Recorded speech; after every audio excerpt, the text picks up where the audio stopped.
Right, I think we're live. Everything's alright on my end. I'm just going to check. Do the quick check and hopefully we can continue on with this. Let's have a quick look.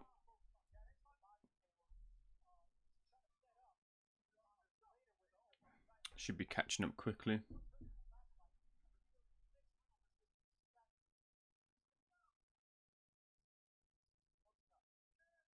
Right, I think we're live. Yeah, we're live. Wicked. Everything's in check and in order. Good to see you guys. It's your boy Ames, the corner man. Absolutely knackered. 2:30 AM, and I think you guys are probably knackered as well. But we're here for having a little bit of fun. Obviously, we've got Billy Joe Saunders and Marcelo and Coceres in the ring, and you got Devin Haney coming on later. But having a bit of fun with KSI versus Logan Paul.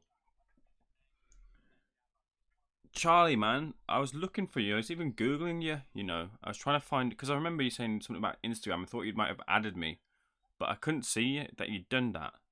It would have been good to, because you said you were streaming the fight live. It would have been good to watch it, but I assume you've got.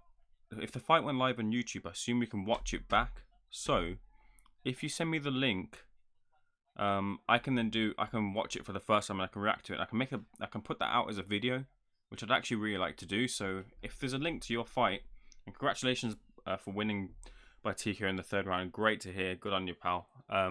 Yeah, we can watch it back together on the channel. That'd be great. 5 wins, no losses, no draws. Brilliant. Well done, mate. But yeah, hook me up with a repeat on that, and I'll definitely watch it. Billy Joe Saunders just put in Coceres, backing him up into the corner, looking to unload, but Coceres goes in on him, holds him close so he can't get off any work. The clap for 10 seconds rings as Coceres has his back foot touching the ropes, circles around to his right, and bell for the first round rings.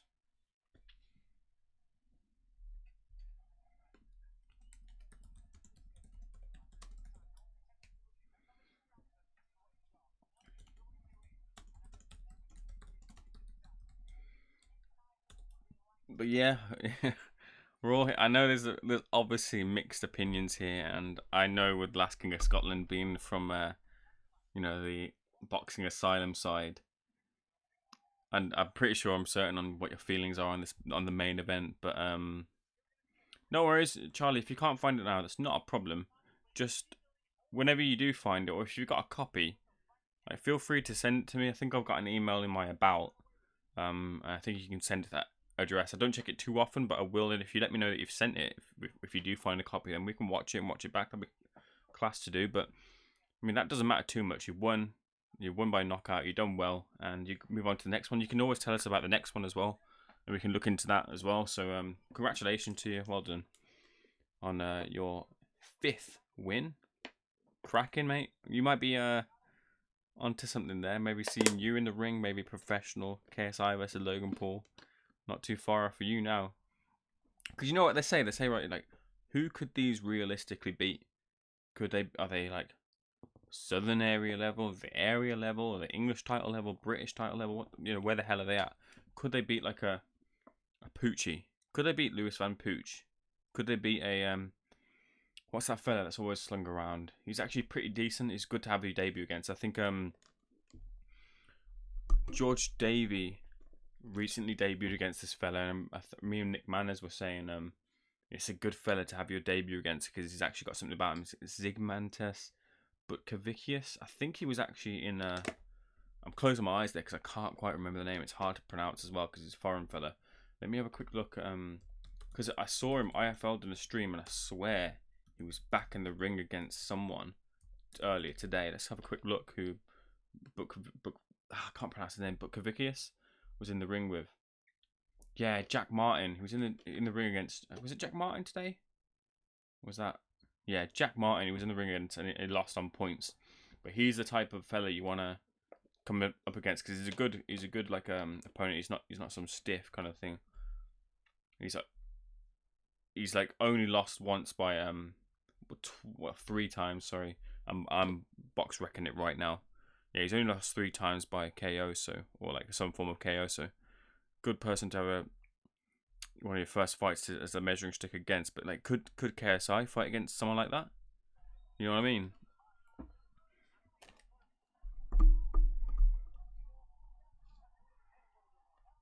Billy Joe Saunders with the Apollo Creed style American stripes shorts. Man, I'm fucking tired, fucking tired.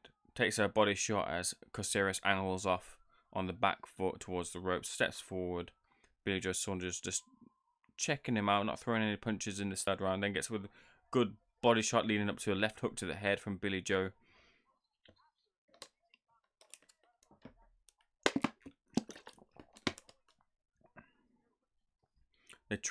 Billy Joe Saunders with a really good jab there. Last King of Scotland, you were saying this could go 12 rounds, and yeah, you're completely right. It could go 12 rounds, and mate, I'd rather this finished quicker than it dragged on. I'll be honest with you. This is me in a nutshell. You know what?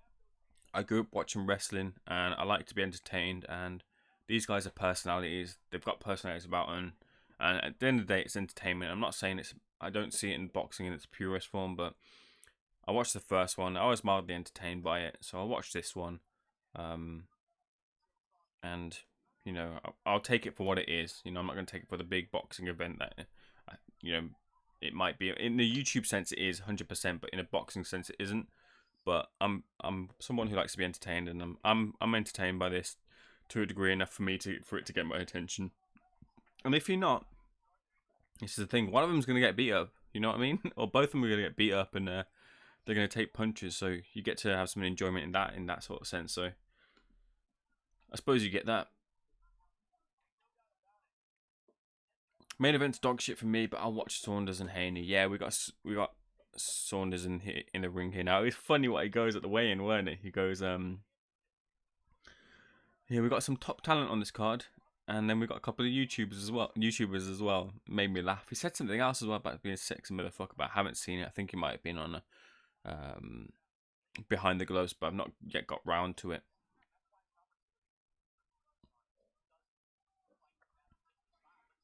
Billy Joe Saunders just covering up, shoots a shot to the body and a jab to the head, doing some good work here. Single shot, then covers up.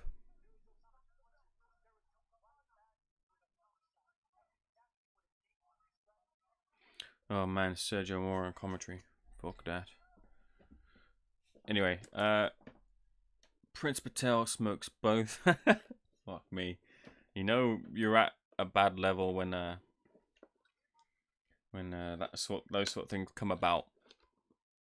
But nah, man, I mean, it's so strange. And you got like, do you reckon like Billy Joe Saunders and Devin Haney? Do you think they're actually pissed? Because probably a couple of people saying to me like, they'd be pissed if that was him in that situation. Obviously, they're on the outside and things, and we're on the outside. But would you be pissed if you were undercard to some boxers, to some YouTubers who have zero fight experience, apart from fighting against each other? It's a strange one. It's a very strange scenario, but I mean, it's all about entertaining, isn't it?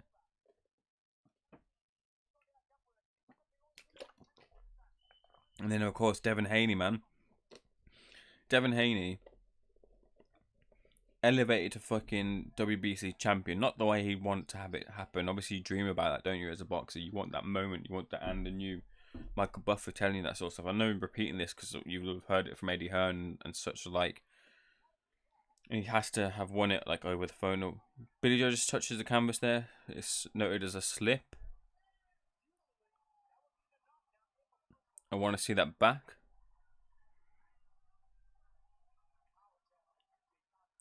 Anyway, good head movement there from Billy. Anyway, yeah. So he's making his first defense against this fella, who's apparently nothing. Apparently, Haney should get through this one pretty fucking easily.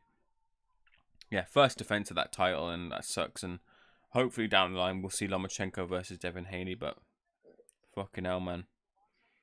Shit way to do him. But he's only young, man. There's no need to rush someone like a Devin Haney. I know he said he wants that fight, but there's no need to have that fight just yet.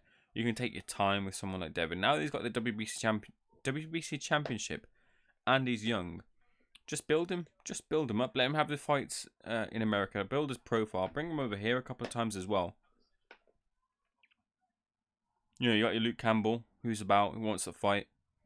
Luke Campbell, man. Imagine Luke Campbell having had the career coming off of the Olympics and stuff, and have you know, the trajectory that he was on to then not have won a world title. Could you imagine that? So I think that the Haney fight against Coceres just complaining of a low blow here.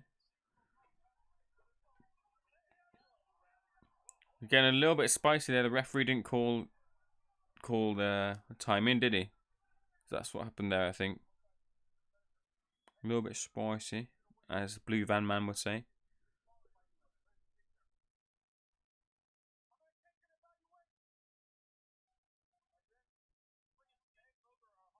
An evaluation is being taken here by the referee. I love his handlebar mustache.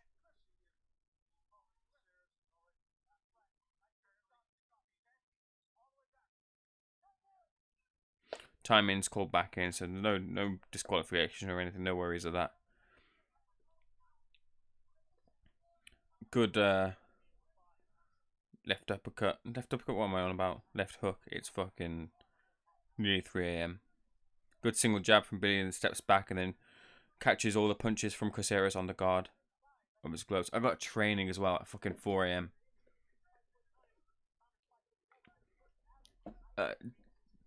I'll just catch up with you guys, but I'll just catch up with Dylan York here. Yes, guys, I'm back. Dylan York, good to see you here, big man.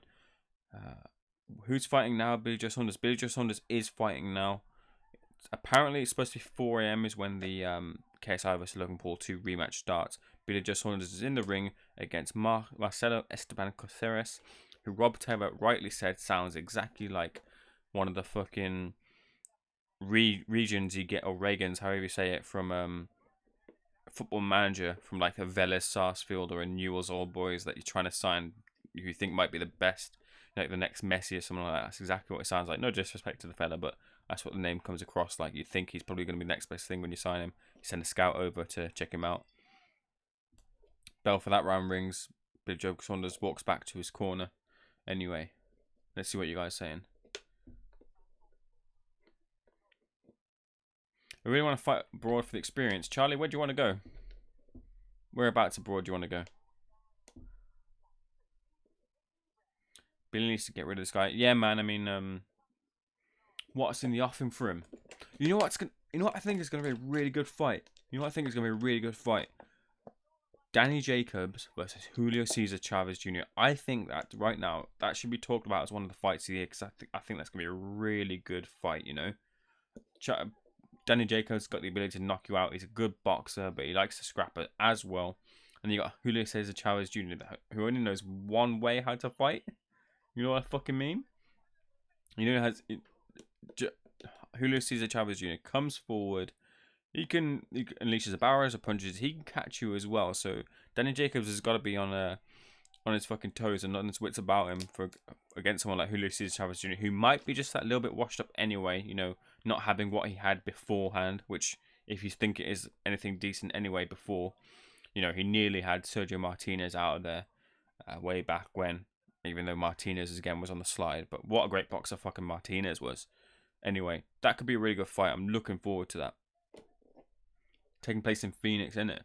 And fucking December, right? Chavez is banned, but they're putting the fight out in Phoenix. That's where it's happening. It's been announced. Unless something new has happened very quickly, the fight has been announced and it's going ahead. It's not going on in Vegas. It's going on in Phoenix. Yeah, no, it's continuing. The fight's on. The fight's still on. It's happening in Phoenix, and then another fight which I thought could be a really good fight. Right, John O'Carroll versus Scott Quigg. That could have been a cracking fight, but Quigg has pulled out with an injury. I think it's just an elbow injury, and they're talking about Dylan White coming in and fighting, not against any real opponent, but fighting in Saudi Arabia.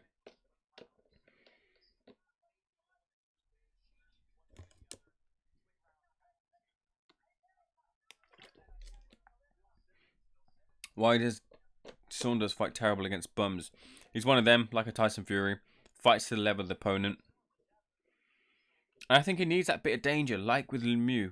You know what we say with Lemieux. Obviously, people have since beat him, and maybe he's not the fighter maybe we thought he could be, but he was on a bit of a streak and he was knocking people out, weren't he? Or he had that power with him.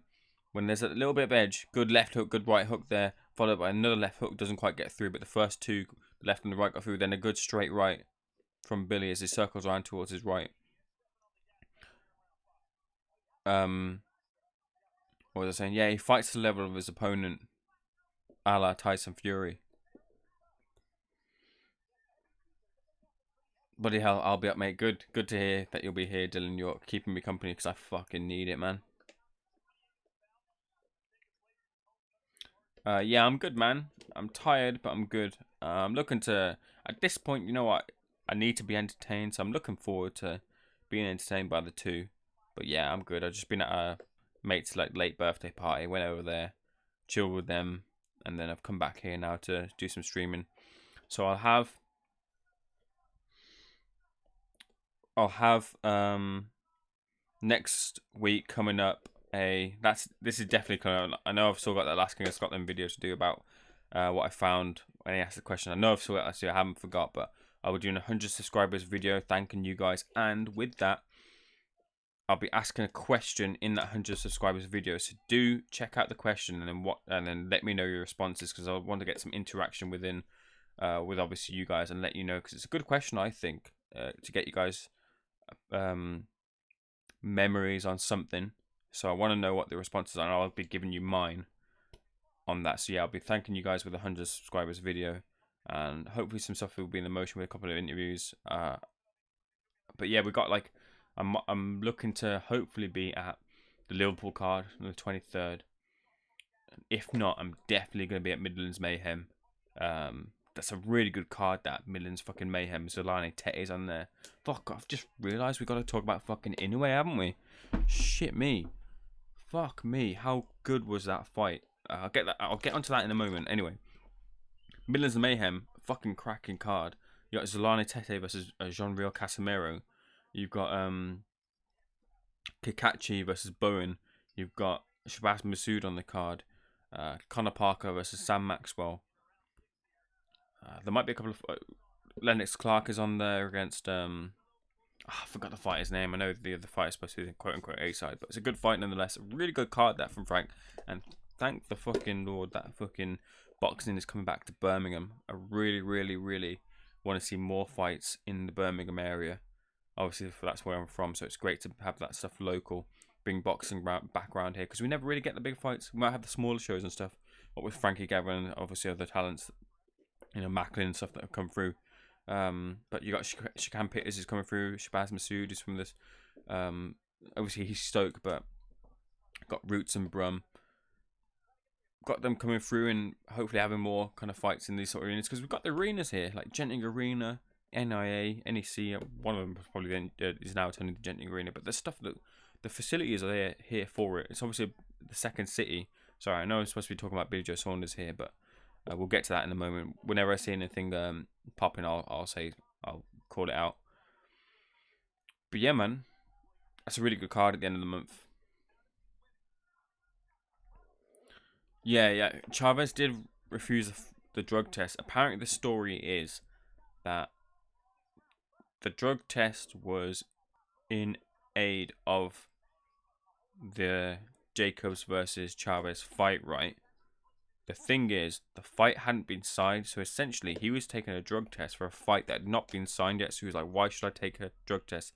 I'm not under any, auspices to. I've not got a fight right now. If the fight had been signed, then he should have been taking the drug test. I mean, he should take it anyway. He shouldn't have refused anyway. But that's his thinking, right or wrong. That is his thinking. So yeah, because of that, what's happened has happened, and they're having to switch the location, meaning they have to go to Phoenix, which is where this is where obviously older heads will know this. Apparently, this is where Chavez Sr., Julio Cesar Chavez, the original, had his last fight. Is that correct? So yeah, he gets to fight there, which is a little bit of history for him, isn't it? So, and Danny Jacobs, man, what a fucking boxer! Danny Jacobs doesn't get the credit. He's always he's in big fights. Good boxer, good boxer. And the guy can fucking his fucking voice is sick, man. He's like Liev Schreiber. I think we were talking about it last time. He could narrate fucking boxing documentaries or documentaries in general. He's got that fucking voice about him. But anyway, great boxer. Good fight. And I think that could be one of the fights of the year. That's going to be a good scrap. What with how Chavez Jr. fights. Anyway. Yeah, that's pretty bad. Refuse a drug test and move state. Wow, this is what gives. That's going to. You're not wrong. You're not wrong, man. It should be clear and transparent. The thing is, when we're nowhere near clear and transparency in boxing, and these sort of things will happen. They get swept under the carpet, and whatever you want to say about Dylan White and things like that, like Dylan White and Julio Cesar Chavez Jr. are just the names now that are embroiled in the situation. But the problem is the way that the situation has been dealt with. It doesn't allow for that clear transparency sort of thing, and that's the issue. I think if there was honesty with fans can then make their opinion, then they know it. But then there's smoke screens and XYZ happens and stuff gets swept under the carpet, and then we forget. Fans anyway, they're in general, it's more like, what's happening now. We'll tend to forget, or at least give people chances. But anyway, in essence, we just need that clear, transparent kind of thing when it comes up, which we'll never get. We know we'll never get it. We know we will never get it, but in a utopian boxing sense, it's what we need, but we just don't get. Mini rant over. Mate, that Inoue is a fucking monster. How great was it? I don't know if you watched it live. How great was it to have boxing on a fucking 12 on a fucking Thursday? How brilliant was that? Credit to Sky Sports. Credit to Sky Sports for picking that one up and putting that one out there. Because even on the undercard, they didn't show it. But it was about on YouTube. They had a Takuma Inoue versus Nordine Bali, which was a cracker of a fight. That was a really good fight. I think I picked up on it in about 4 rounds in or 5 rounds in, whenever the knockdown was. I think I picked it up maybe a round after.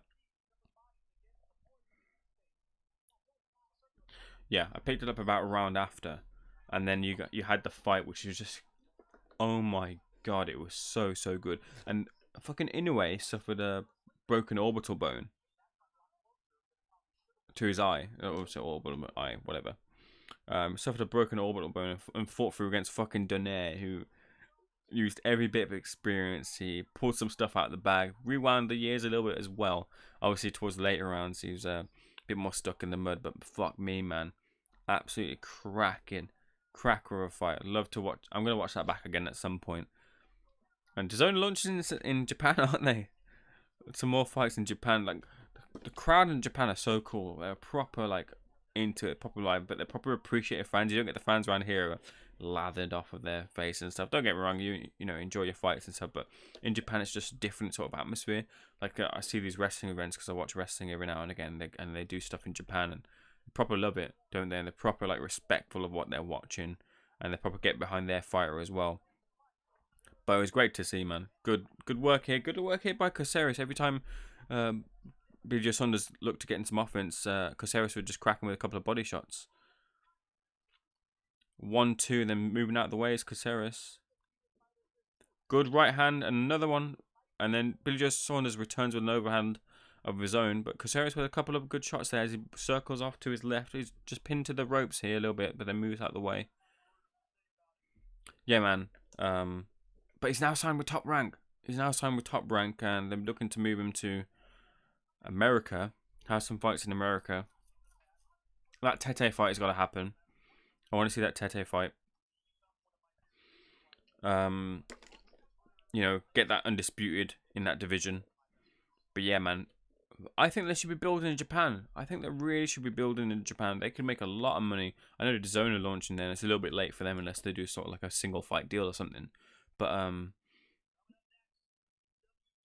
it would have been a good one for them to get. But anyway, yeah, they could be launching in Japan and trying to make a bit of a market there because there's a bit of an untapped market. To have a Japanese fighter in that sort of catchment area is a bit of a missed opportunity if you're just going to move them over to America.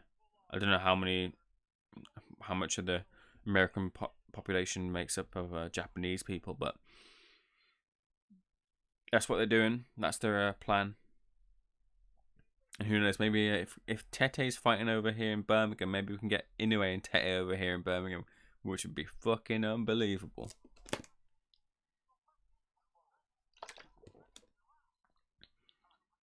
But yeah, there was that one right hand, I think. Was it a right hand? I think it was a right hand. That Nonito Donaire cracked on Inoue. I mean, it was a couple of times. That Inoue's head got rocked back by Donaire. And you thought he might have caught him.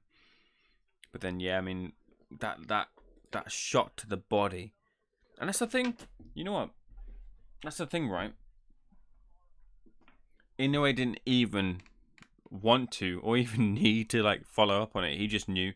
He fucking knew after he cracked that shot to the body.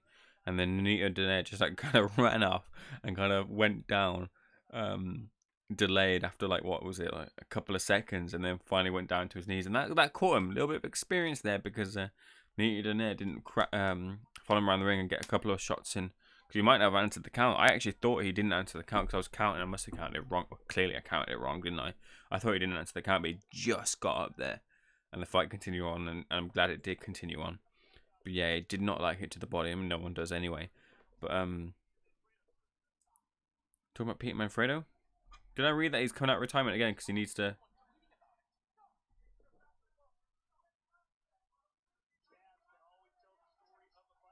Anyway, yeah, cracker of a fight. Billy Joe Saunders here, making a bit more work than probably needs to. Good right hand there from Coceres. Smothering a bit of their own work here. Another good right hand there.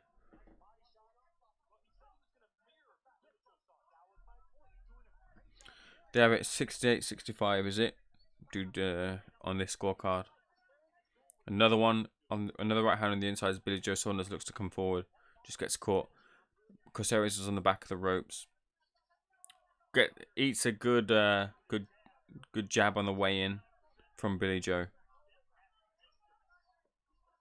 A 1-2 is blocked in the gloves from Coceres on Billy Joe. Steps in another 1-2. The 2 gets through though.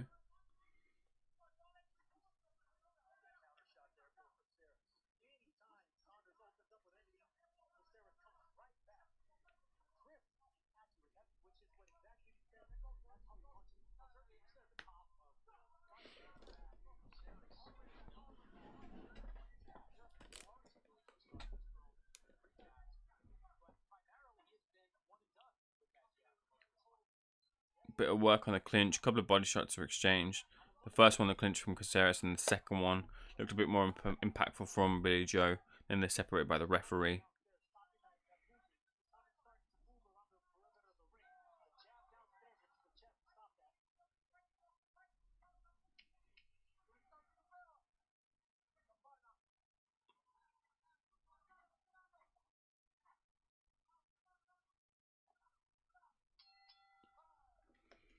Well, for that round rings. I saw Devin Haney a couple of rounds ago getting his hand wraps done. Haney versus Santiago, was it? I think that's what it was. Saunders is eating shots. Saunders doesn't need to eat shots, but he is. He's making tougher work than it should be of this. Dominic Ingles asking for more pressure.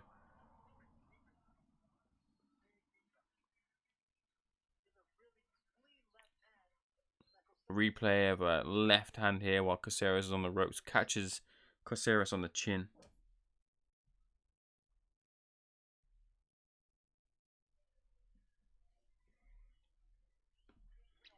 Yeah, so they were talking about Pete Manfredo, and I think I read something about Pete Manfredo coming back for a fight, which is interesting. Obviously, you guys know I'm covering the contender. Yeah, here we go. So, Pete Manfredo, after a 3-year layoff, is fighting Melvin Russell at Twin River Event Center in Lincoln. That's scheduled. Melvin Russell, 11-7-2, who's fought Joe Smith Jr. And that's about it in terms of names.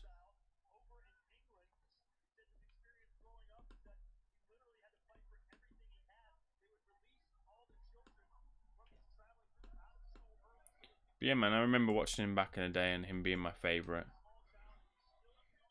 Yeah, here we go, boxing scene. Let's give this a bit of read after this round.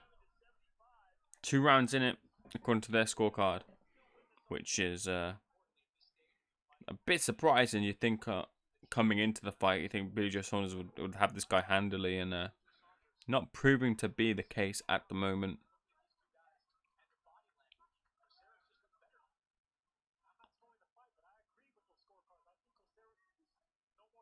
Smother the work from both of them.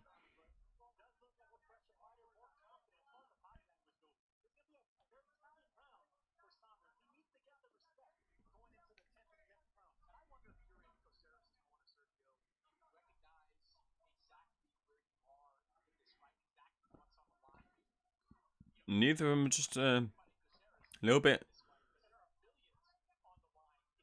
Not a lot of output here in the 9th round. That's what I'm trying to say.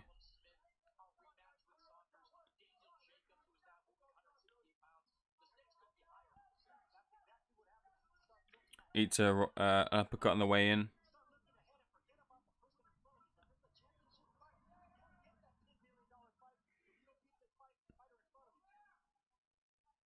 Billy Joe now with his hands down a little bit here.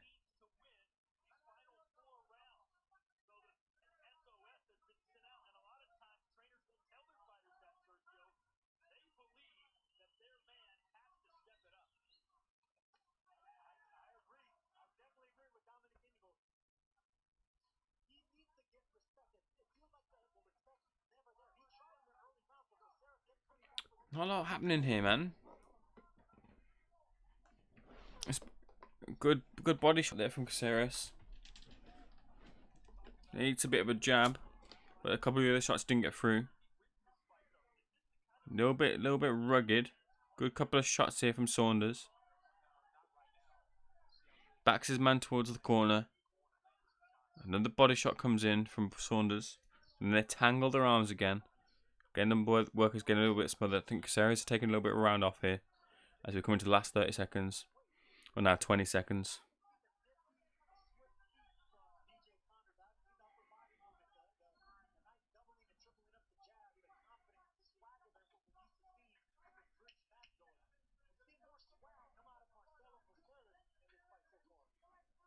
Blocks a body punch there. Good work there.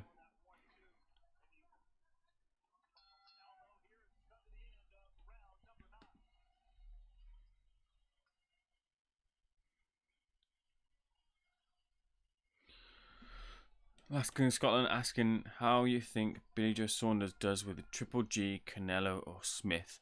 Right. First off with Triple G. It depends how on the decline Triple G is. Because obviously that seems to be the consensus, doesn't it? That Triple G is now on the decline and people can now catch him at this time. If they're coming up to their peaks, Triple G is now coming down. The Derevyanchenko proved to be the fight against Derevyanchenko proved to be a tougher fight, and that's probably proof in the pudding that Triple G isn't the Triple G he used to be. Whether that's the case or not, I don't quite think that's the case. I think they fought the fight that they fought, and look at the fucking face of Derevyanchenko after the fact, after the fight. Fuck me. If that's Triple G still on the decline and he's putting in work like that, smashing up people, and leaving faces back like that, then fuck me. I wouldn't want to be in the ring with a declining Triple G. Fuck that. But Billy Joe Saunders is going to have... It's now a round in it, according to this scorecard. Billy Joe Saunders, if he fights like he does against a Coceres, and not like he does against a Lemieux, even if he fights the level that he did against Eubank Jr., where he slips up and he's not as... he doesn't quite have the engine in there, then he's getting caught by someone like a Triple G. Maybe Triple G would give him the opportunity, with how Triple G's style is, he's come forward. And, even then, Triple G is still a very good boxer. Just Triple G boxes to a specific style. I still rate Triple G's skills, and I think he can mix it up if he wanted to, and hunt down. Like, Triple G's cutting off the ring is second to fucking none. Let me know in the chat, like, who else you'd say is really good at cutting off the ring, because Triple G is fucking immense at it. And any boxer, I would challenge any boxer, say to them, is their footwork that good enough? Is their boxing IQ and ring generalship that good enough to combat that? Because that'll be the big question with in these fights against these sort of people. Like, obviously Canelo did it in a different way, slipping the jab and coming forward instead. That's how he negated being closed down. He did that by stepping forward, at least in the second fight. But Billy Joe Saunders likes to box off the back foot, and I don't think I see Billy Joe Saunders worrying him in terms of his power.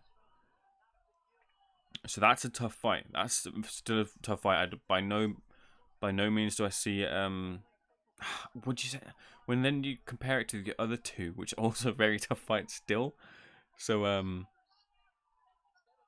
it's where you put Billy Joe Saunders and where you rate him. Obviously, I know you guys know that. I remember talking with my friend. I was like, Billy Joe Saunders might get banged out by Lemieux. And my mate goes, nah, Billy Joe Saunders is a really good fucking boxer. And it was at that point I proper started to rate Billy Joe. Of the three, you would say the best bet of the three is Triple G. But in some ways, Triple G might be the toughest fight, if you get what I mean.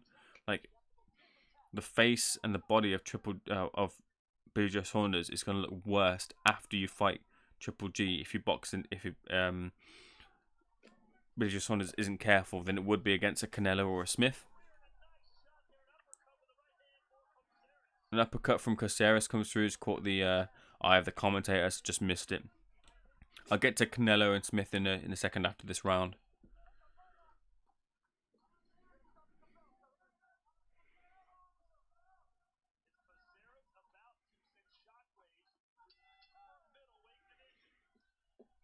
Okay, so Canelo. Where are they fighting? At what weight are Billy Joe Saunders and Canelo fighting at? Because if they're fighting anywhere near the weight, obviously, light heavies and things like that, then I'm giving that to Canelo. When you fought someone like a Kovalev on the decline as well, like Kovalev is, and coming off of 8 weeks or 9 weeks ago against Coceres kissing his corner, is people in his corner there. A little bit strange. A little bit early to just be celebrating if that was a sign of celebration. But anyway, it depends on the weight that Canelo's fighting Billy Joe Saunders. I think Billy Joe's best bet is at middleweight, isn't it? Whether Canelo would want to come down to middleweight. I don't know where Canelo's next move is, but they fancy that fight, don't they? When they fancy that fight, and if Billy Joe Saunders gets caught up in rehydration clauses, they've got a draw here. You know what? I'm going to hold off on this. I'm going to hold off on Canelo and Smith for the moment because this is close according to people who are watching it. I've not scored this. And those fights that are in the offing could go off in a puff of smoke if it doesn't come through Marcelo, Esteban, Coceres. So let's stick with this and I'll come answer those questions. But again, just let me know what weight do you think they fight at. Left hook there, and I think Billy Joe Saunders has pulled this out of the bag. He's just staggered and dropped down Marcelo Coceres here. He was kissing his men in the corner ring before this round. He's getting up, but complacency there from the fellow, and he's got caught here.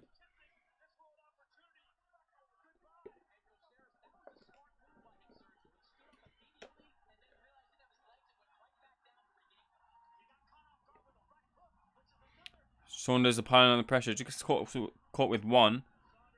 Backing him up, smothering his work a bit. Getting tied up. Billy Joe Saunders again with that left.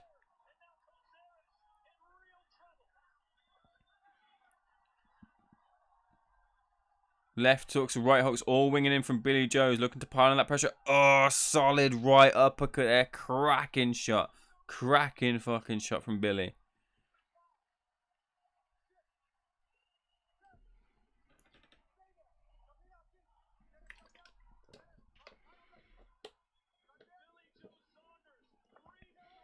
He answers the call. Billy gets pushed and referee allows time in. Tries that right uppercut, misses. Tries an overhand right, misses. Shoots a shot to the body, this Coceres. And he's back onto the floor as Coceres is waved off. And there we go. That's how quick it can happen. Watch it back in the corner. Obviously, you've all seen this. He's kissing his corner men, almost pseudo-celebrating there that the fight is nearly wrapped up and done. And obviously, he's coming up on the... and up here is Coceres. I don't know why he's kissing him. It could have been for any reason, but that's what it looked like on the surface of it. Don't want to criticize him too much, but that's what it looked like. And in that very next round, it's all over. Billy Joe Saunders finds his way out of what looked like a sticky situation and puts away Coceres. Maybe could have done it sooner, but he's done the job in the end. There's Kid Galahad and Dominic Ingo. Kid Galahad, who's got an IBF final eliminator, in line to potentially face Josh Warrington again in a rematch.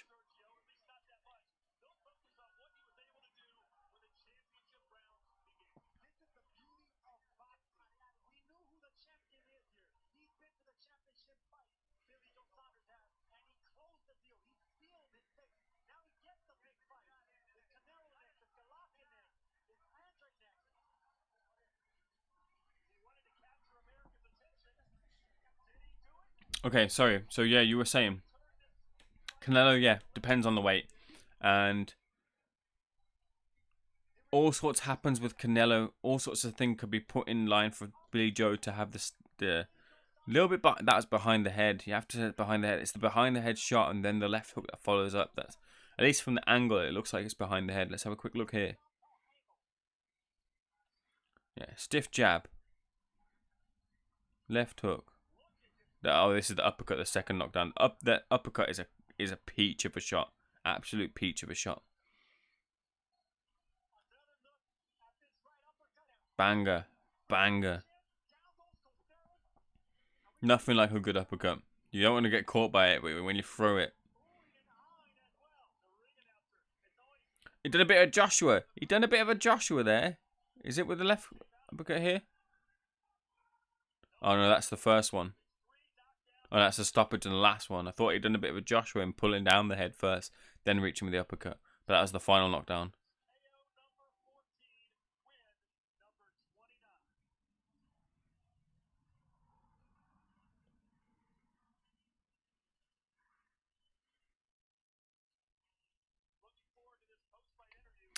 Yeah. Canelo and Smith.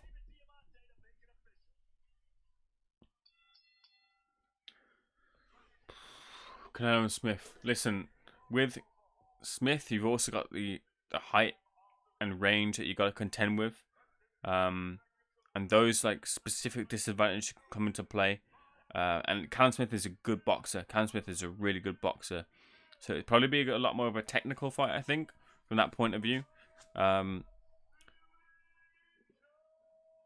I would rate out of the three, his best chance is probably against Triple G.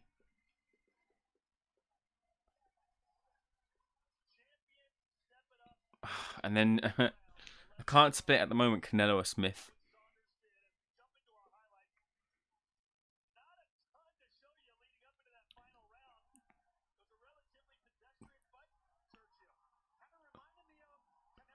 Triple G, then Canelo. Sorry, Triple G, then Smith, then Canelo. I don't see Billy Joe Saunders, even if he pulls out of the bag boxing wise, even if he pulls out of the bag, he's not going to get the result against Canelo. So I've just got clarity now. He's not going to get the win against Canelo on the scorecards. He's not going to knock out Canelo. It's just not going to happen. If Triple G couldn't do it, if Kovalev couldn't do it, Billy Joe Saunders, no disrespect to him, he's not going to do it. He's not going to knock out Canelo. So he's not going to get the fair shake on the cards. So Billy Joe Saunders would lose against Canelo on that basis. So the boxing wise can go out the window, unfortunately. So then it's Callum Smith is probably Triple G is his best shot, and then Callum Smith is the tougher shot as well, because Callum Smith is a really good fighter. Triple G is as well, but Triple G is a little bit on the decline.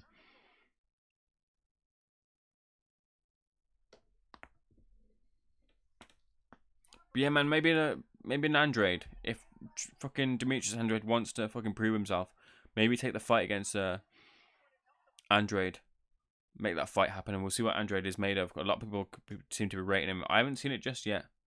I mean, I've watched him fight Selecki, and I wasn't all that impressed. He could have taken that guy out within those rounds. I think he had him down, didn't he? Very early and very quickly, but he didn't quite step on the gas. And Andrade's chrome for these fights, so why not take on a Billy Joe Saunders? Why not do it?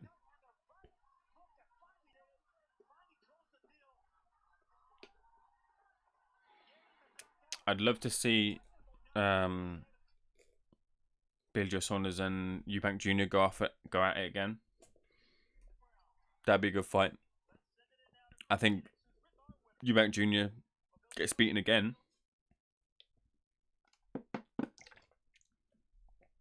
but it still be a pretty good fight. This is what Billy just wanted to say. Let's see who he calls out.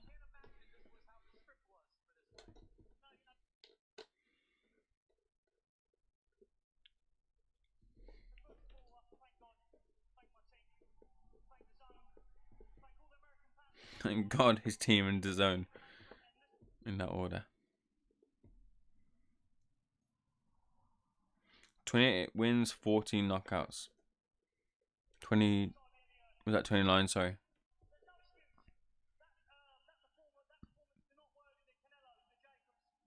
Right, fair play to him.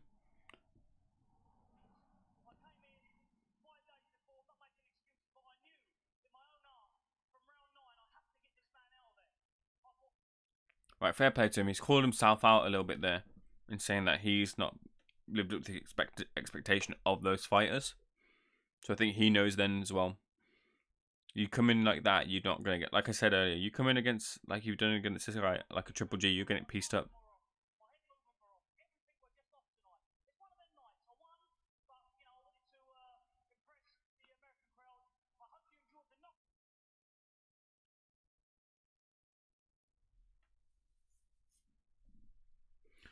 As we come to the end of this fight, don't forget to smash the like and subscribe if you're new here, and live react with me as I do with the big fights.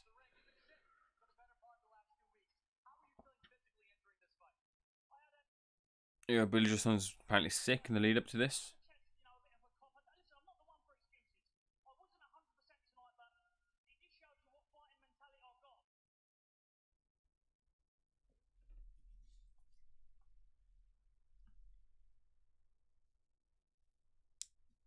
Right, as we're waiting, I'm going to take this opportunity to just pop to the toilet, so we'll be back in a second.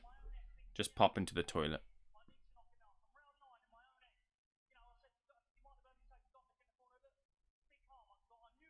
I'll just wait a second. Fucking hell, 1 sec. Let's let this interview be over.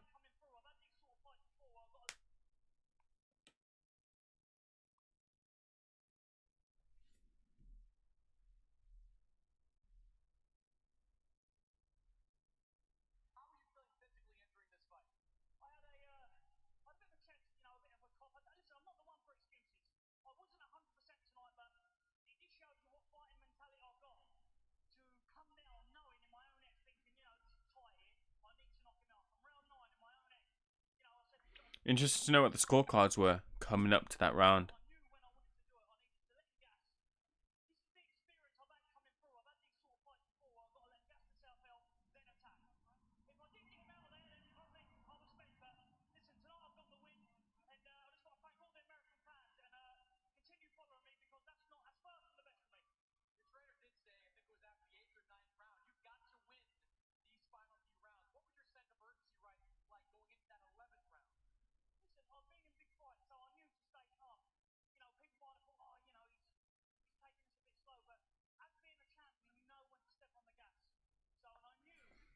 Danny Jacobs versus Billy Saunders. Interesting.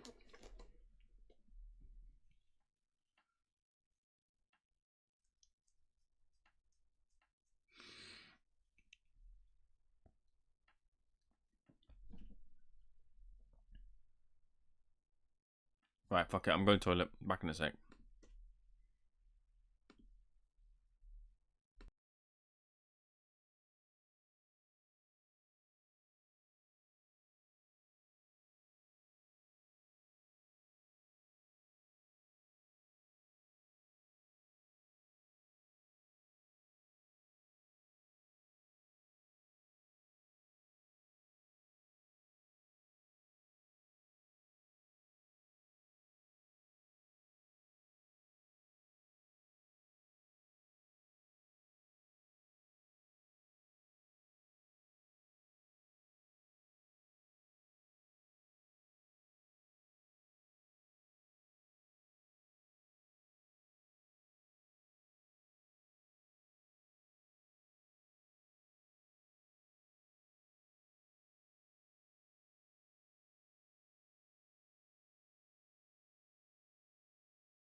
Right, it was getting a little bit cold here, so I pulled out a fucking cup of soup and some bread.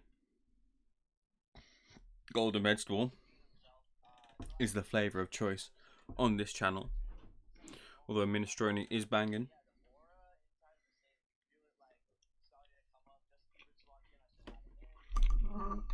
So yeah, man. You got Jake Paul being interviewed with a WBC belt. Is he at Haney's? Is he coming out with Devin Haney?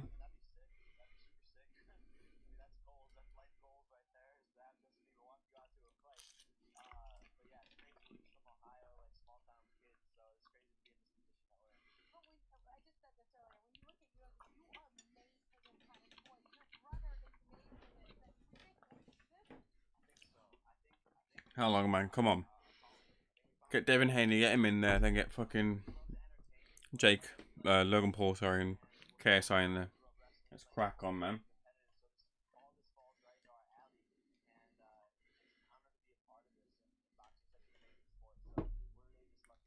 Don't need to drag this out, man.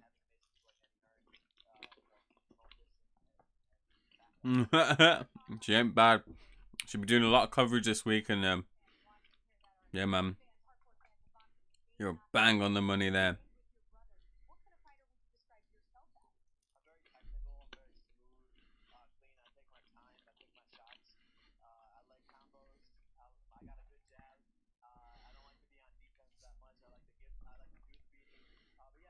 This ain't a one-off, you know. Last King, this is not a one-off.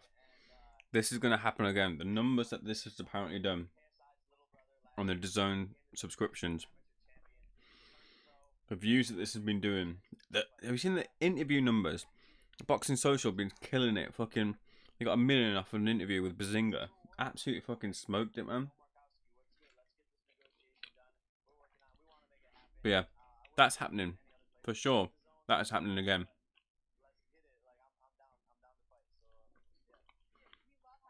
You're gonna see Jake Paul versus Anis and Gibb, Saudi Arabia.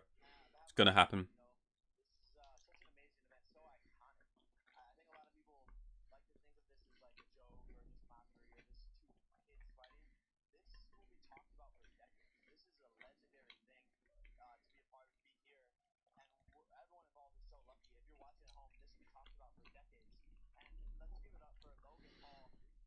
Billy Joe has the same shorts as Logan, I think.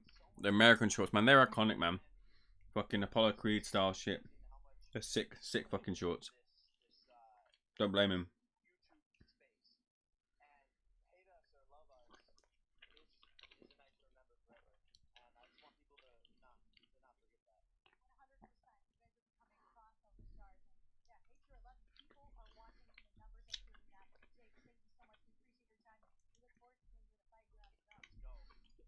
Could you imagine though, the fucking other crossovers in other walks of fucking life? Like, could you imagine fucking Roger Federer and Rafael Nadal in the fucking boxing ring, sorting that one out? How fucking mental would that be? This whole situation is fucking mental. Devin Haney warming up, man. I'm meeting Tyson Fury at Canary Wharf on Wednesday. So excited, can't wait. Is that for the book signing? You going to buy his book and get it signed? Is that what you're there for?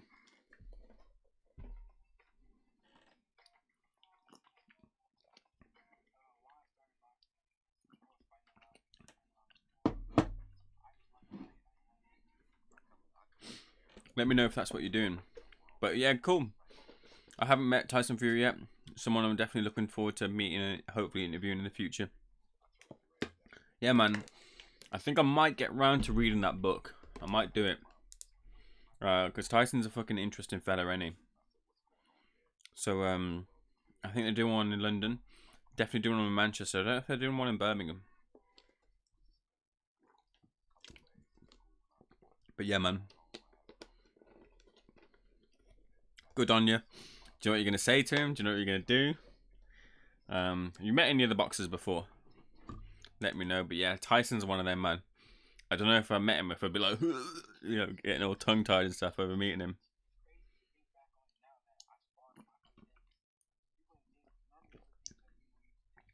Yeah.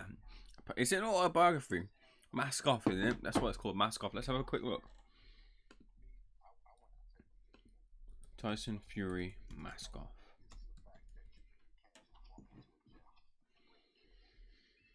Tyson Fury Mask, is it called? What's it called? Book. Tyson Fury Book. That's what I need to search. I swear it's called Mask, or Behind the Mask, something like that. Tyson Fury Book. Let's try that. Behind the Mask, my autobiography. So let's see where he's going round. Meet Tyson Fury at Canary Wharf. So this is what you're going to.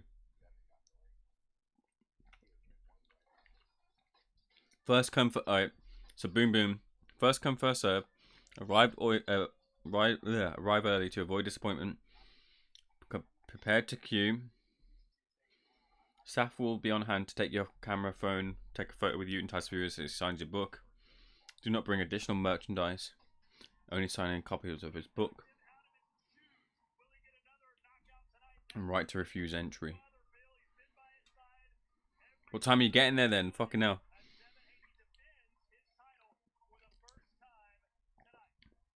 Trafford Centre. He's going to be there for. Let's see Birmingham. Let's see if he's doing Birmingham. Could try an interview if I can.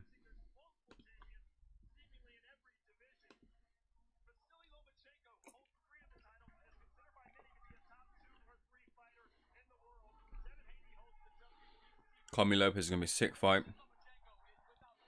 Haney and Lomachenko there. Look, they put WBA, WBO, and they put WBC franchise as an actual belt, which is the same fucking icon as the WBC belt. Look at that. Lomachenko above his head. WBA, WBO, WBC franchise. As if it's a fucking belt.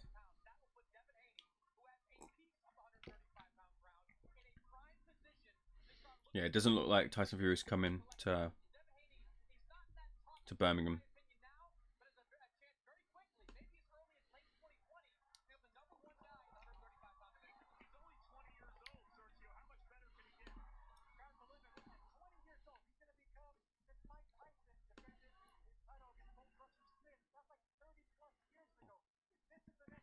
No, I'm gonna be awkward, mate. It doesn't help when you're fucking in a queue, right? It doesn't help when you're in a queue. The anticipation's building. There's a fucking crowd there. People are gonna be rushing in. People are gonna be annoying. You got people in front of you who are gonna be annoying. I got people behind you who are gonna be fucking annoying. People pushing in and shit like that. What? And then you're getting there at like 6:30, 7 a.m. You're gonna be knackered. Be waiting ages. There's no guarantee of fucking entry. And you finally get to meet Tyson Fury. Yeah, man. Just embrace it, man. Have fun and embrace it. You get your book signed. That'd be sick.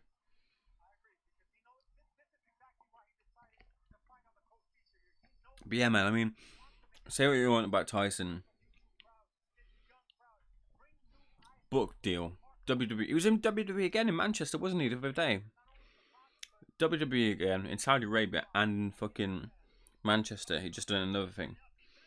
Likely you're gonna see Fury versus Wilder in Saudi Arabia, whether it be the rematch or the third one. He's fucking killing it right now. A single with Robbie Williams for Christmas. He might even get Christmas #1. He's fucking killing it. And that's outside the ring. Outside the ring so far, he's fucking killing it.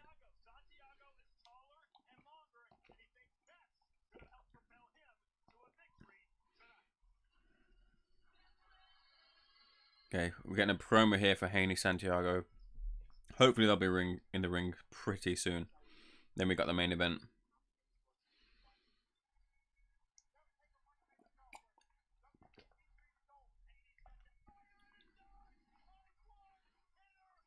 Fury is a legend, man. Fury's a fucking...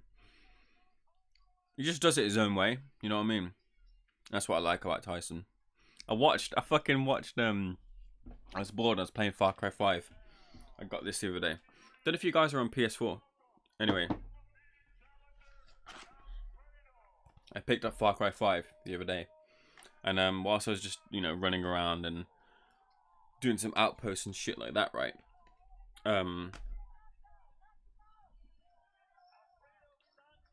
I thought I'd watch back. I thought I'd watch back some of the Tyson Fury's craziest interviews, and I watched the Klitschko one. You know, where he turns up as Batman, and he has a roll around with Joker, and he like leaves, and then he comes back as Tyson Fury. He's like, "Oh, sorry for the delay," and shit like that. Fucking funny, fucking funny. And yeah, and then obviously Fury's calling him a fool, and he's proper getting Larry about it. Fucking brilliant. That was brilliant. Absolute entertaining to the fucking T. Get that man back in the ring, back in the press conference. Just 1 second. Let me just quickly check something.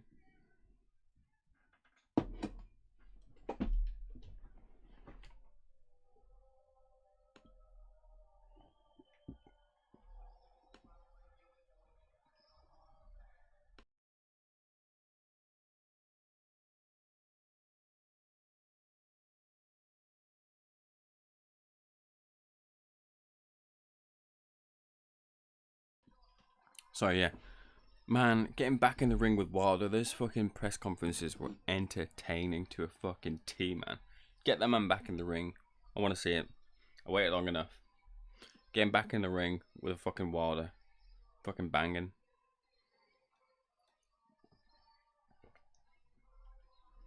Well, this is the thing, asking.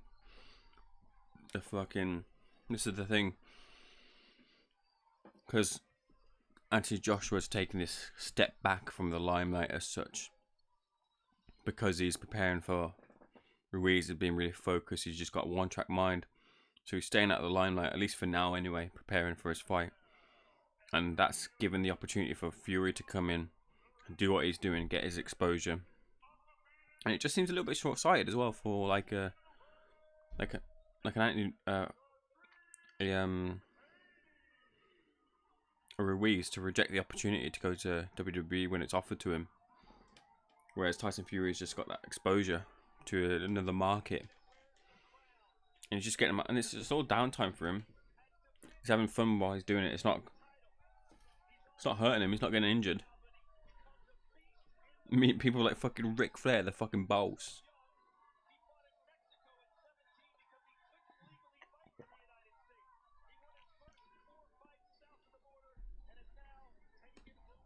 I fucking love to meet Ric Flair, man. Can you imagine that? Apparently Ric Flair's coming to Deontay Wilder 2. Deontay Wilder 2? Sorry. Fury Wilder 2.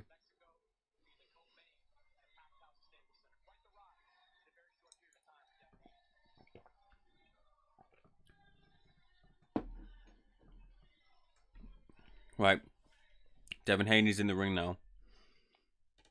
So we'll get the official introductions from David Diamante.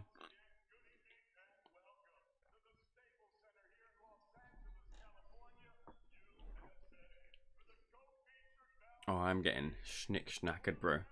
I'm getting schnick-schnackered. What is that? It's come out in... What is this green fucking...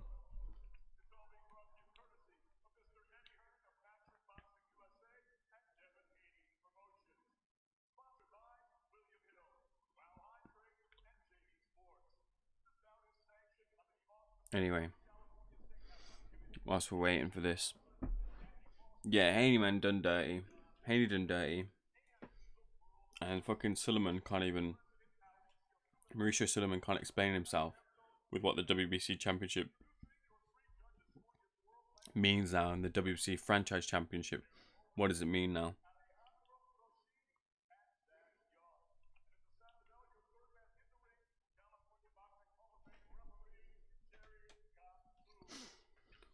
Santiago in the ring looking like Basil Brush. I was trying to put it... Oh, he's taking it off now. What's the other one? Orwell. Is it Orwell? It's like a big bird. That one. It's Orwell, isn't it? He was looking like that to me. Orwell bird. What was it called? Ah, oh, fuck. You know the puppet? Something in Orwell or something like that. Bird puppet.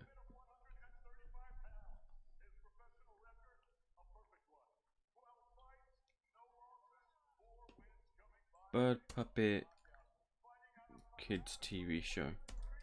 There's a green one. I swear there's a fucking green one. This one, what is that? What is that called? Keith Harris. And what was the bird called?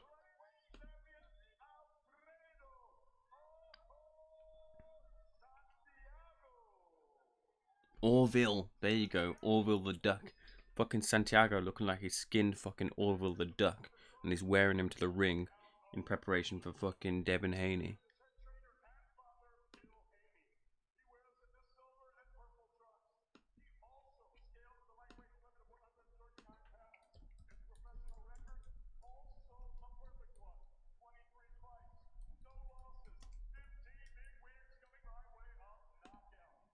But yeah, man, that lime green shit, fucking Orville.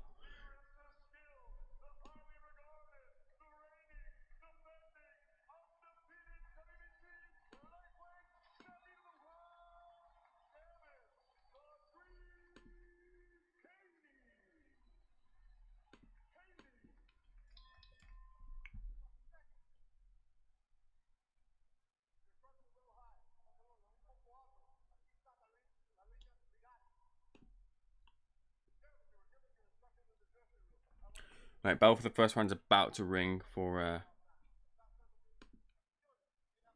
Devin Haney versus Santiago.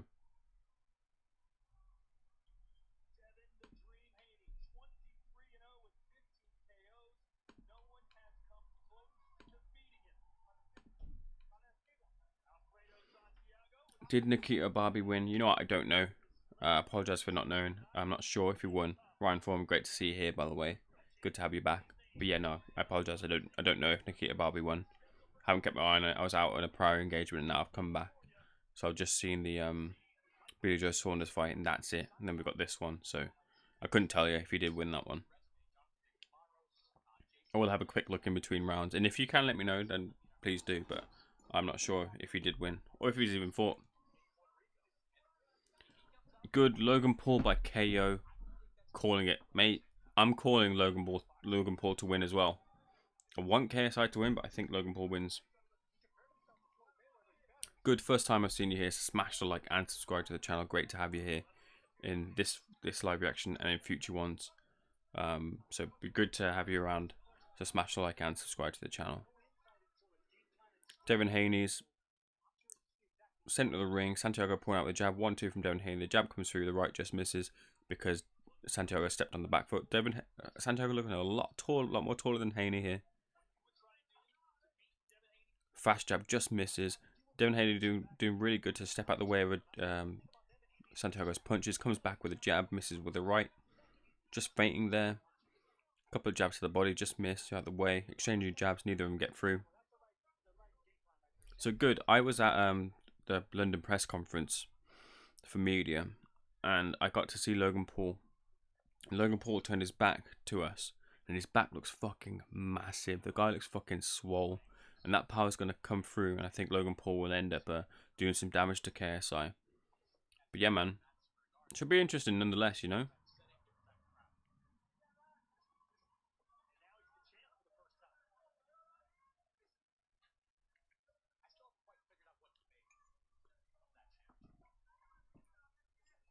But yeah, if you're new here, do smash like and subscribe to the channel.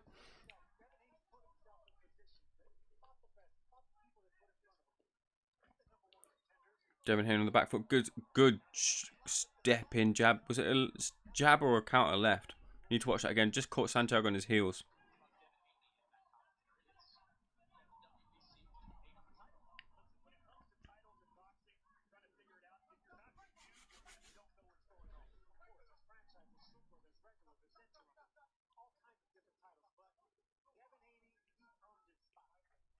Santiago getting a warning.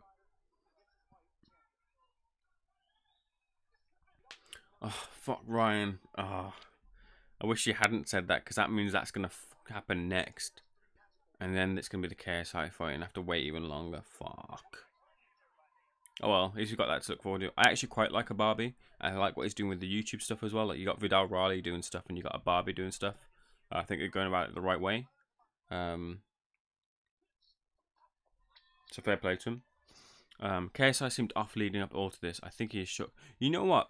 I asked Gibb at the press conference. I said to him, KSI has been a little bit more quiet this time around in comparison to like last year when he fought. KSI seemed was like a lot more like active and like his jokes and his punches that we were rolling with the punchlines and stuff. And this time around, he hadn't been like he brought a dog out and stuff, which is like Logan Paul's, supposed to be Logan Paul's dog that died. But that was about it. He hasn't really got in the face and he hasn't been as loud as he was before. But yeah, I don't know if it's shook or not. I don't know if it's playing mind games. I asked some people in the crowd like what do they think, and they think it's mind games, and he's all just waiting to pounce when it comes to the actual fight night. But we'll see, man. But I do agree with you. I think Logan Paul has been a lot more quieter. He's seemed a little bit off, and whether it's because of the training that he's been doing or, the music tour and things like that have got in the way, and the boxing has gone, taken a bit of a back step. These things don't help, and Logan Paul's been training loads, hasn't he? So I'm going for Logan Paul to win as well. And you know what's going to happen? This is my call. So you hear this first, right? You hear this first from me. These are the names that I think are going to get called out. Conor McGregor. Justin Bieber. PewDiePie. Jake Paul. And there's one more, which I forgot who he's going to call out. Let me see if I can quickly remember it. Ninja. Ninja's the last name. That's who's going to call out after the fight. Either of them are going to call out those names. And Logan Paul, either or, will transition over to MMA. But I think you might see KSI call out one of those names next. Or maybe even Deji. But yeah, you heard that from me first.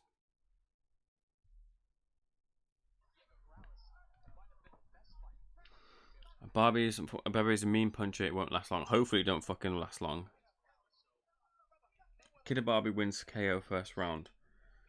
Hopefully, man. Fucking hopefully. I've seen him punch a couple of times before, but I've seen him also be a little bit lackluster and come into the ring a little bit. Haney eats a shot there. He eats a bit of a left hook there.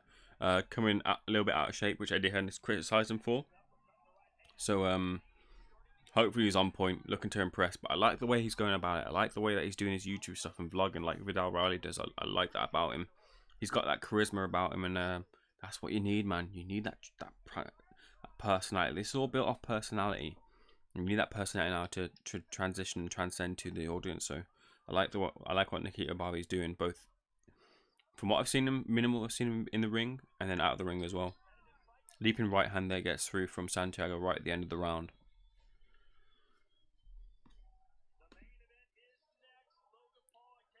Okay, so KSI versus Logan Paul 2 apparently is next, meaning that if Nikita Ababiy hasn't fought, then he's been bumped off the card and will probably be after the lights have ended. Logan Paul breaking the fourth wall there.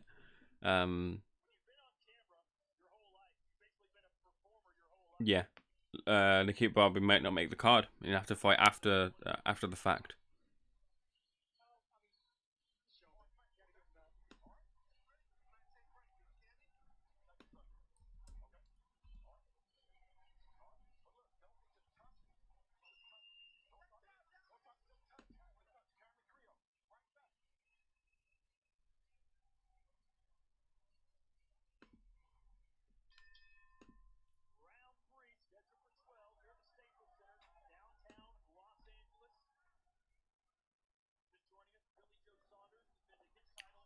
A couple of jabs there from Santiago, then tries to shoot an overhand right, which Haney sees coming straight forward, so blocks it with his left hand.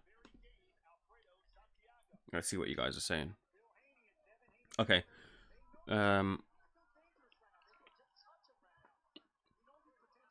PewDie would never fight. Good, you seem to know a little bit about YouTube, and I think a couple of other guys know a bit about it as well. Do you reckon iDubbbz might do a content cop on this? I'd love to see a content cop from iDubbbz on this sort of stuff.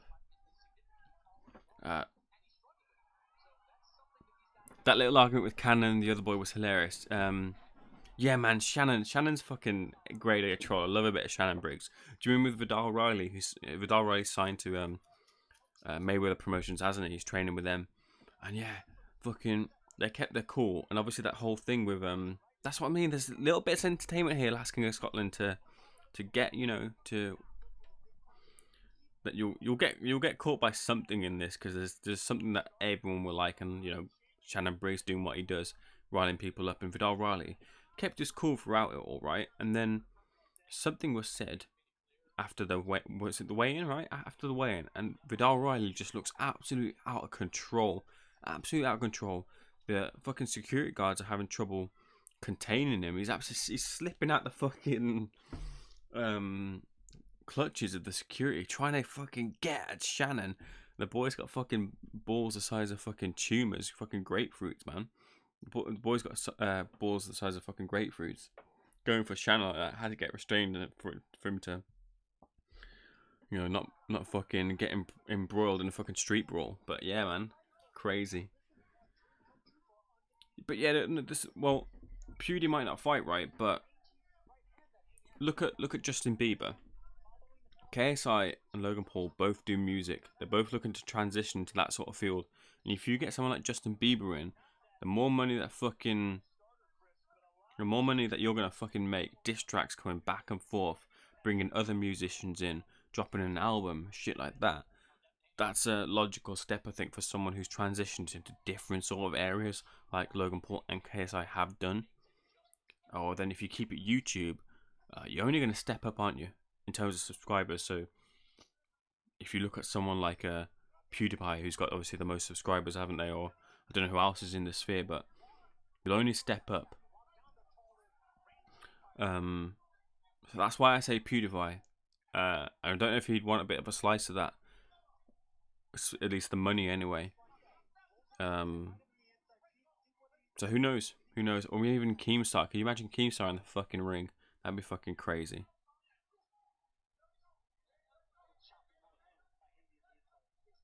But yeah, those are my calls. For who's gonna get called out after the fact, because this isn't stopping. No chance. Cannon would have done him in though. Fucking hell, yeah. Well, Vidal's at Cruiserweight, but yeah, Shannon looks in fucking great shape. Who knows what's going on with Shannon Briggs? Obviously, Vidal Riley alluded to Shannon's fitness and health, but who knows what the situation is with him. But yeah, the guy's fucking jacked to the gills, and one punch from a heavyweight from anyone in a street fight, you're not looking too bright. So maybe it was lucky from him to be restrained.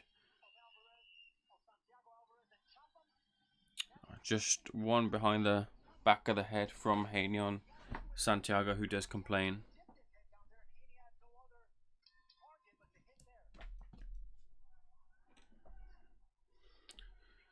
Maybe people want to see that. Maybe people want to see fucking Bieber take a couple of punches. But he's gonna be there, isn't he? Bieber's been tweeting about it, and he's gonna be there. I think a lot of stars gonna be there as well.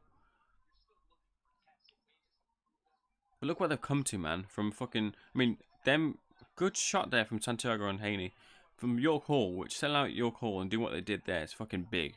Then to be now in Los Angeles, it's fucking crazy. So, what's fucking next, man? Saudi Arabia might be next, and having these fights over there might be next, because then they can maximize their income even more.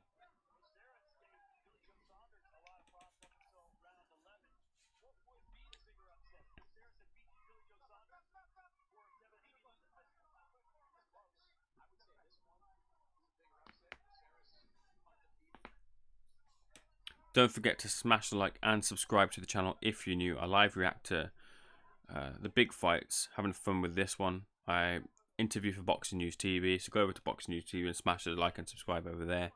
I've got some videos coming up in the pipeline. 100 subscriber videos coming out soon. Great to be in here with you guys, and yeah, man, let's have a bit of fun with KSI and Logan Paul, man. Logan Paul is going to win. Santiago goes down to the canvas. It's ruled a slip. Well, it's more of a push, to be fair, from Haney, leading him from the neck. A couple of double jabs from... Good hook to the body there from Haney. Single jab gets through as well. as they clinch, and then Santiago pushes Haney back towards ropes. Haney slips around and changes position. Him now backing Santiago up, pouring out with a jab of Santiago, pouring out with his own as Haney shoots with a good left hook to the body, and they clinch again. In the clinch, Haney eats a little bit of a hook. A referee has a word and he lets them fight again. One jab in the right hand, which is slipped by Haney, just catches it towards the back of the head though. A left hook in on the clinch from Devin Haney.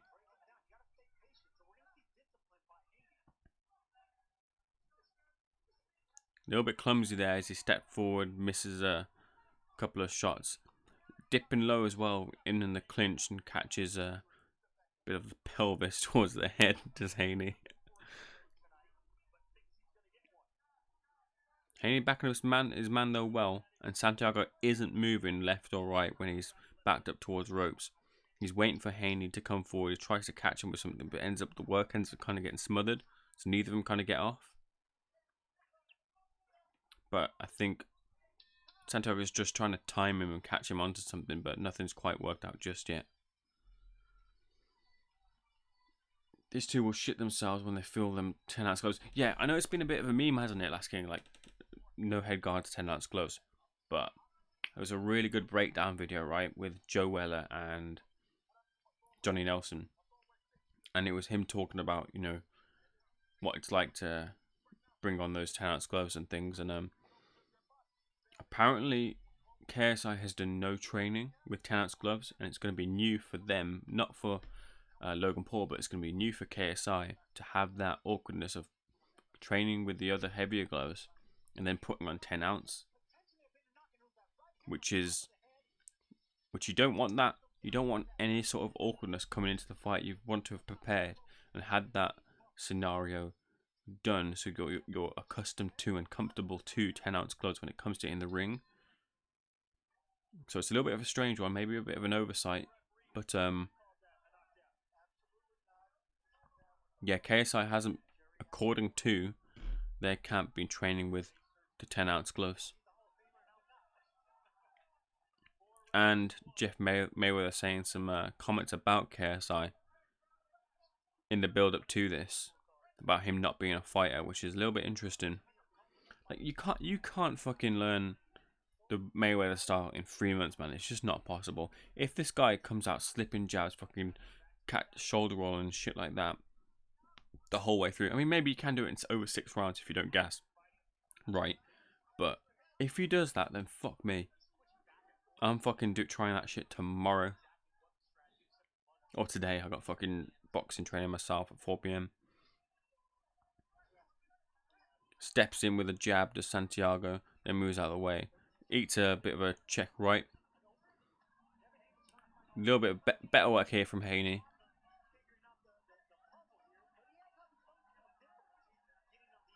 Clinching again.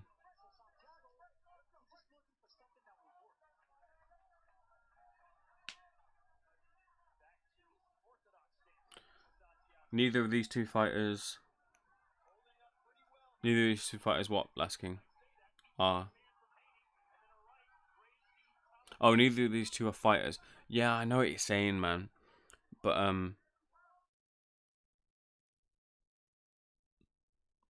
the thing is, it's gonna be better skill-wise and ability-wise. It's got to be better than what we saw last time around. I'll equate this to, does anyone, if you guys watch MMA, like I watch wrestling. There's a guy who used to love watching called CM Punk, and he got the opportunity because he knew Dana White quite well to do some MMA, join the UFC and fight. But they put him in straight away. They put in a fucking I don't know what belt he was at against a black belt in Mickey Gall in his first fight, and Mickey Gall beat this guy called Mike Jackson in like under a minute. This CM Punk lasted more than a minute, but he got choked and he fucking tapped out. Got absolutely made a fool of. But he didn't show anything. He showed a little bit, but immediately just got taken down. And then he fought against Mike Jackson, and it seemed like there's a bit more of an improvement. He was trying different things, but eventually he gassed, and the tank was emptied pretty quickly, and he ended up getting beaten by Mike Jackson. But like, he improved from the first fight, and it just kind of ended up being exactly that, kind of a bit of a celebrity fight. But he's got to show something to. They've both got to show something to another level. I don't know if I want to read that comment. I'm gonna read it anyway. Last King, they gotta show something. But all right, Last King, can I ask you, right? Were you more receptive of Freddie Flintoff when he fought? Did you watch that when he fought? Because I did. Now, Haney's knocked down Santiago here. Good shot here. It was a right hand. Haney looks warm and he's ready. Taking 5 rounds, but he's now knocked down Santiago. Go on, he's gonna finish. He's got to finish him here, surely. Oh no, there's only 10 seconds left. Works his way out the clinch. Santiago looking on unsteady legs here. A bit of a bowler punch, just misses. No, he's just made his way out the round. Yeah, did you watch Freddie Flintoff? I watched that. Remember when Flintoff got fucking dropped? They ended up winning apparently, but man, CM Punk ended up being like a. I think he's continuing. I think he's going to continue doing it UFC or MMA in some sort of form, but yeah, he ended up getting like pieced up and maybe showing that he didn't really belong. But it's different when they're up against each other, like two people who at the same, well, similar sort of experiences. So who knows, man? If KSI, right? If KSI says I want to, if KSI says he loves boxing, and he wants to continue and make a career out in boxing, then he's gonna have to show something, hasn't he? Against Logan Paul, he would have to dispense of Logan Paul pretty fucking quickly and show something about it to say that he's on some sort of other level. Do you know what I mean? So Flintoff was terrible. I watched for the circus value, a bit like this, to be honest. Yeah, fair enough. I completely hear you. I watched that as well. I would have watched Rio Ferdinand fight, but he didn't get allowed his professional license.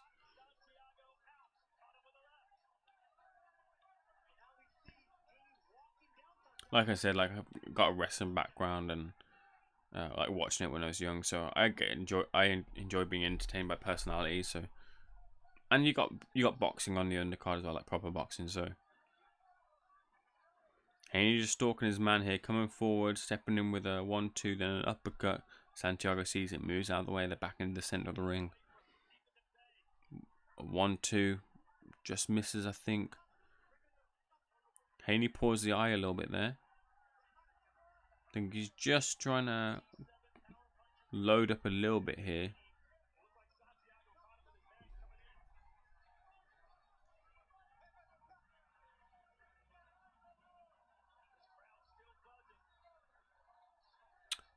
Good couple of shots there from Santiago. Haney leaping in with a left hook. Bit too obvious just right now. But he's smelling blood is Haney wants to get him out of here. Single jab to the body from Haney. Santiago shoots off the ropes and gets back some real estate in the center of the ring as they clinch again. Santiago is safe in this sort of zone. Haney needs to catch up, maybe vary the offense a little bit, shoot to the body, then go over the top to the head. Clinching again in the center of the ring.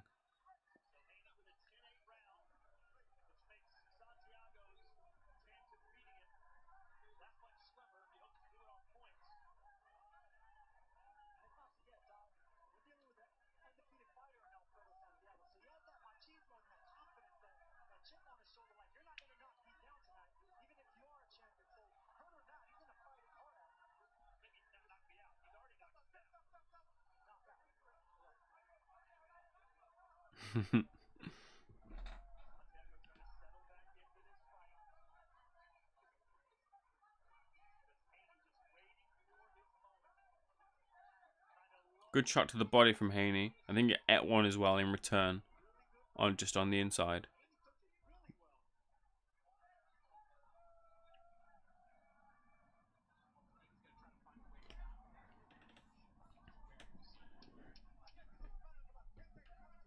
10 seconds of this round, so it doesn't look like Haney's going to get him out, barring anything spectacular. Good body shot from Haney. Single jab just to punctuate the end of the round, but Haney unable to get his opponent out. Just guilty, I think, a little bit of just hunting his man down and looking for the knockout a bit too much. Yeah, man.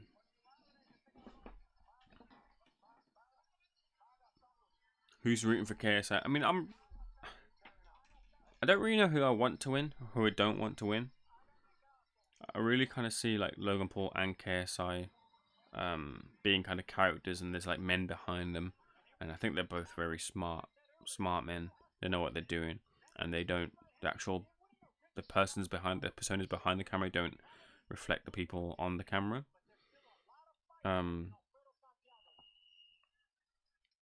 I'm not really rooting for either of them. I'd probably just say to you, I'm just gonna watch this and have a little bit of fun with it. I think Logan Paul wins this. What about you, Boom Boom? Who are you going for?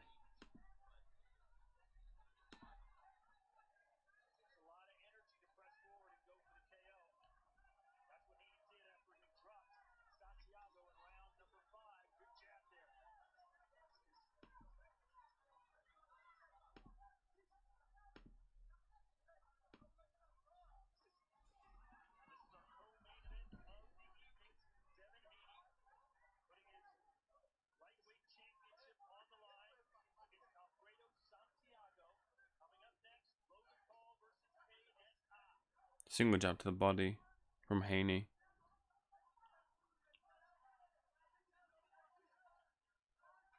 We go fast with that jab there. No real output from either, and both of them just kind of fainting, looking for an opportunity.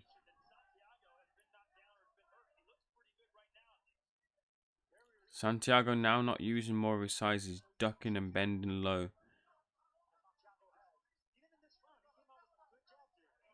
Not a lot of output in this first minute and a half.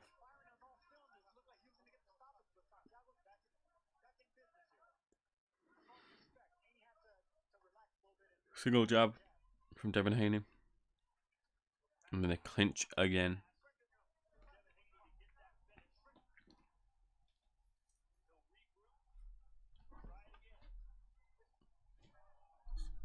Go on, Haney. Good uppercut on the inside there from Haney.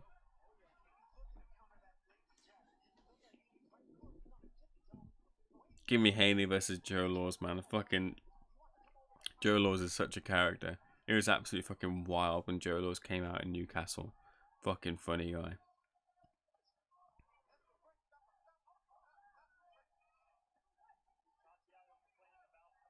Haney should have finished this a long time ago. Mate, he had the opportunity. Round 5. And in round 6, he was just a bit guilty of loading up, I think. And just let Santiago just slip off the hook there. And anything can happen in the ring, Ryan, as you well know. So, just a little bit of a missed opportunity at the moment. No doubt Haney will get further opportunities, but we're in the 7th round now. So he could see this out towards a points victory and have it in the bag. But it's all a little bit messy. Kind of came a little bit out of nowhere as well, did that knockdown. So, but not at this moment has he been able to capitalize upon it. We'll see if that tells or not. I don't think it will, but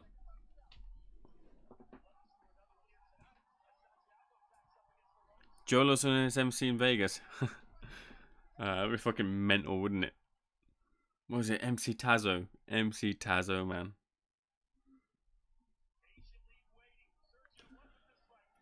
KSI and Logan Paul locker room. You know how DAZN are looking to get subscriptions and shit like that, and they want fights in America. Could the fix be in for Logan Paul to win? I know maybe you guys don't care and stuff, but KSI is a British fighter. It'd make more sense for them to have their home fighter win for DAZN, to have those fights over there if they have future fights of these YouTubers on their cards. Your Jake Pauls and Logan Pauls. Would make a lot of sense.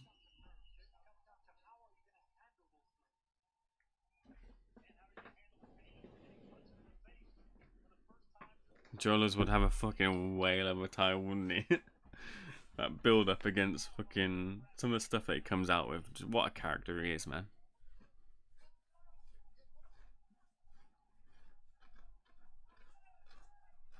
Eighth round. Haney on the front foot. Santiago on the back. Santiago tries to catch Haney with a right hook. Haney moves out of the way.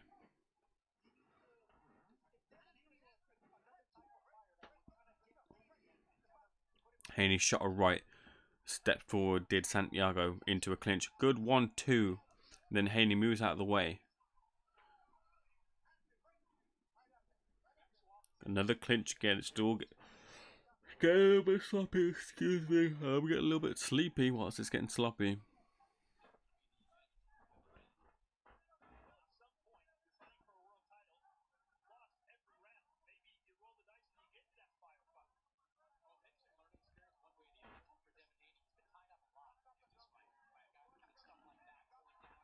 Oh, what is this Santiago doing with his fucking Orville fucking shorts? Looks like he skinned Orville.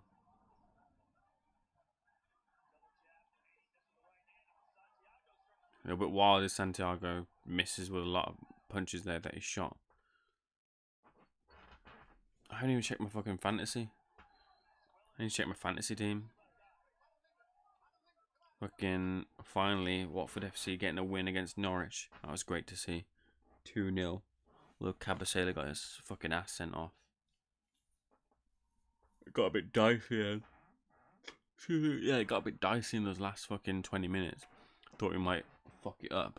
We've been a bit lucky against Tottenham and a couple of other teams like Newcastle, but we managed to stick through against Norwich. And Pookie, man, what the fuck has happened to Pookie? Started off hot and he's just withered out like fucking this season's Igalo, but just fizzled out a lot quicker. Anyway, back to the boxing.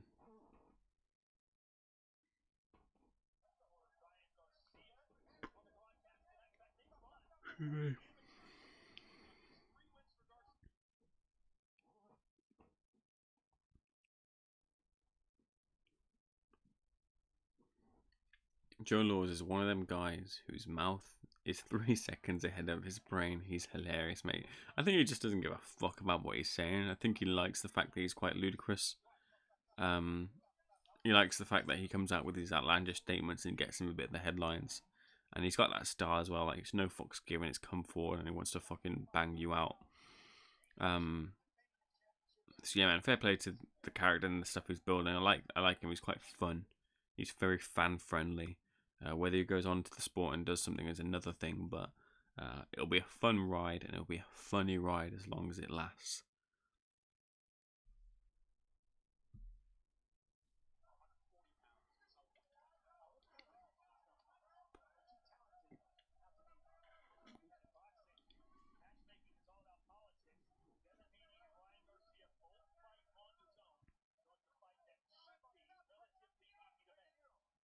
Oh hell yeah, Devin Haney versus Ryan Garcia, that's a fucking cracking fight.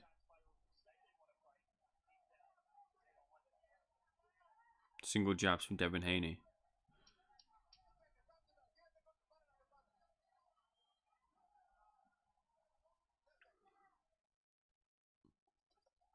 Single jab and then overhand right. I don't think the overhand right came through. Not in the way that Devin Haney wanted it to anyway. Bell for that round rings. Come on, man. Don't give me a fucking another 5 a.m. ting. 6 a.m. ting.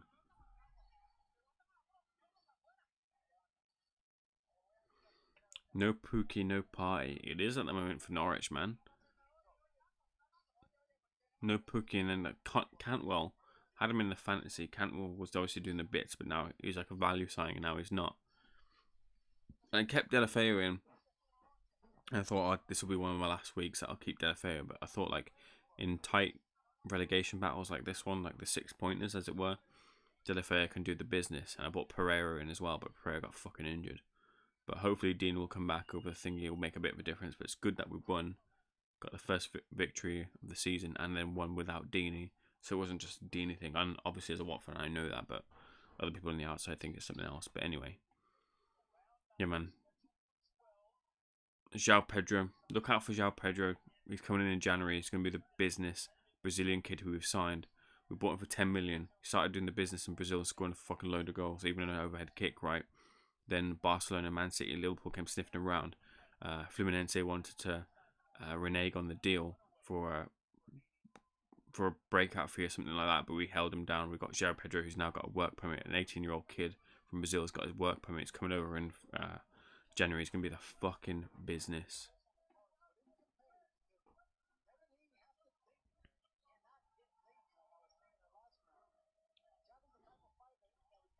Single jab to the body from Santiago, then steps forward and tries to shoot a right, which is covered by the gloves of Devin Haney. Devin Haney is circling, Devin Haney following his man, just trying to cut him down and back him up towards the ropes. Not having the success, shoots a straight overhand right, blocked on the gloves by Santiago. They then exchange a little bit, but no shots come through from either of them. They clinch, and Devin Haney is held in sort of a DDT-like position.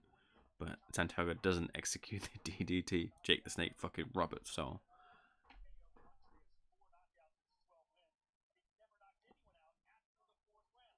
Good shovel hook to the body, then a right hand over up the top.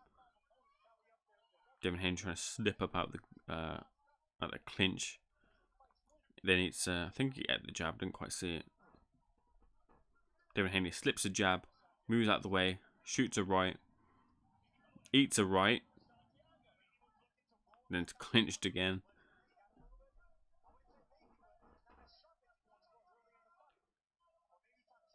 Santiago now is back on the ropes.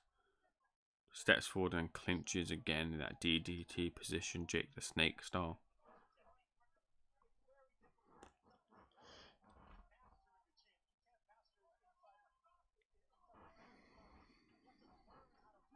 Good left hook to the body from Devin. Too much clinching going on, man. Referee's just separating them. I think he's having a word here. Don't fucking clinch, probably. Make this a good, clean fight. Oh, is it a low? It was a low blow. Oh, that's exactly what we fucking need. More fucking time for these Santiago to rest. Alright, he's not taking the full 5 minutes. Thank fuck for that.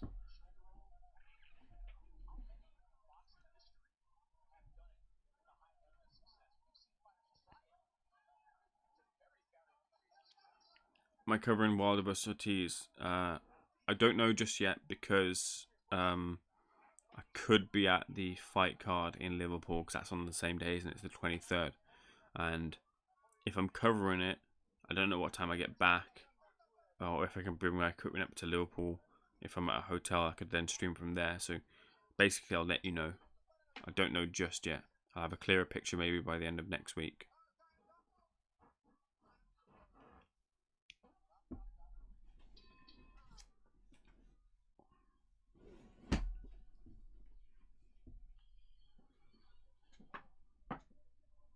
I'm going to pop to the toilet again. I'm back in a sec. It's 4:20. I'm going to pop to the toilet.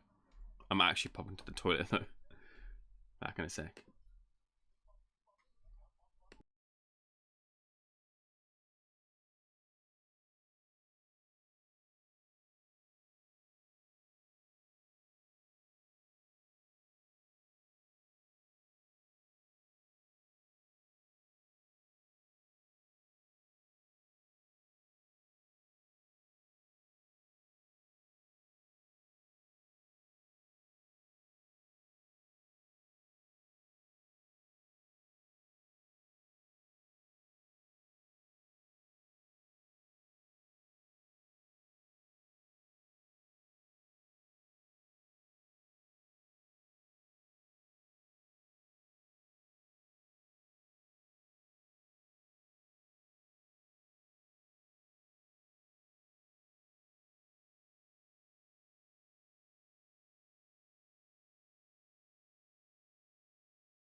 Right, just took the opportunity as well to get changed because it's fucking cold over here. Where is my hat?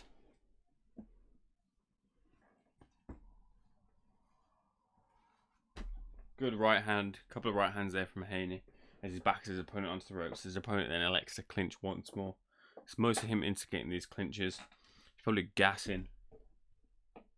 But this is his opportunity, man. He's been talking about this being his opportunity to win the WBC Championship, and he's not making the most of it at the moment.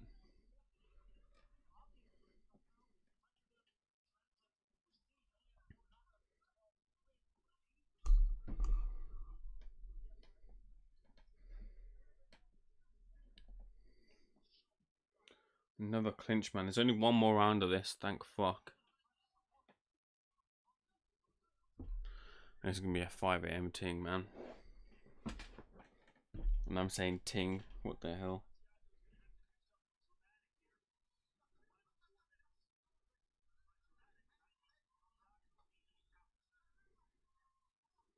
This is the thing though as well. I seem to get like more traction when it comes to the British cards than I do like unless it's a mega fight like your Canelo Kovalev's. I mean, who knows what will happen? Maybe this could explode when KSI and Logan Paul comes. But I imagine a lot of YouTubers or other YouTubers are streaming some bigger ones. But anyway, you know, maybe it might be a thing where I just do kind of the domestic cards as well, because I seem to now be starting to get a bit more traction when it comes to the home cards. But we'll see, man. I'd like to do all the fucking cards, to be honest with you, but I'd like to do Wilder Ortiz if it's possible. I think I'll shoot for it, but I'll know next week for sure.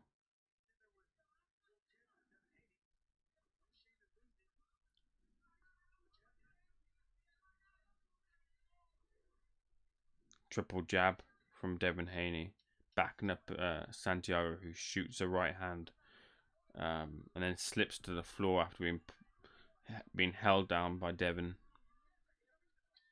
Last 3 minutes here. You'd think Santiago would unload the tank, I suppose, a bit. In this last round, KSI just doubling up with a jab and then moving out of the way. Shoots a right hand. This is on the pads. Right hand and covering up.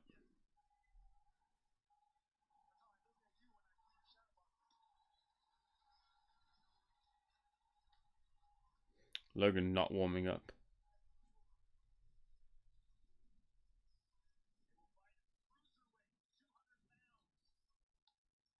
They're fighting at Cruiserweight, right? Could you fucking imagine some of them in with the talent at Cruiserweight? You fucking Bivol, Beterbievs, Canelos, Kovalevs, Anthony Yards, Gavojdicks. Could you fucking imagine KSI and Logan Paul in with them? They will get absolutely fucking wrecked.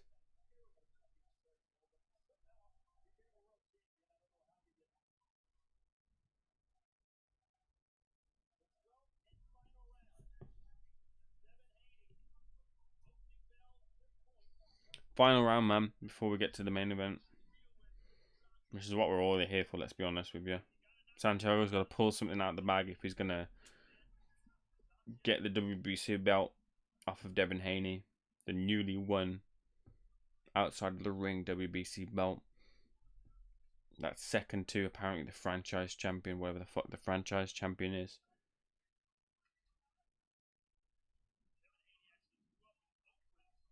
Single jab from Devin Haney takes 3 steps back, then triples up with a jab.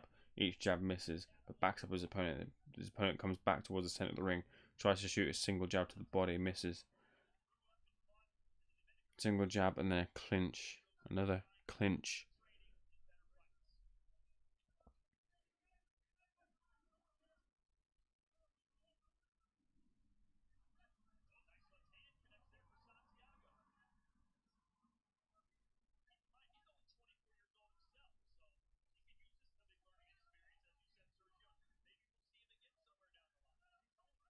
Good right hand from Devin. Another clinch though. Told to break by the ref. Santiago's on the back foot towards the ropes. Eats a left hook to the body. Now back in the center ring. Tries to clinch again. Haney working through that clinch and works his way out. Takes a right hand. Hands are low from both of them. Final minute here. And Santiago's got to do something, anything. He's got to throw for fucking one. He's not been throwing for the last fucking 4 or 5 rounds. Just been clinching the whole way through.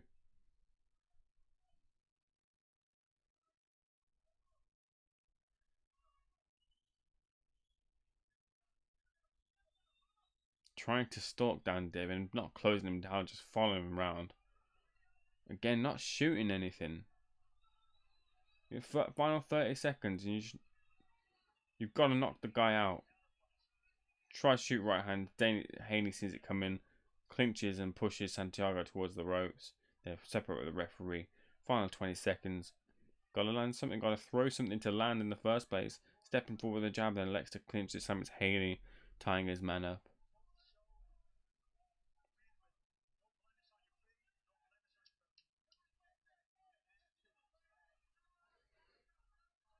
Another clinch before. Can we get one more in before the end?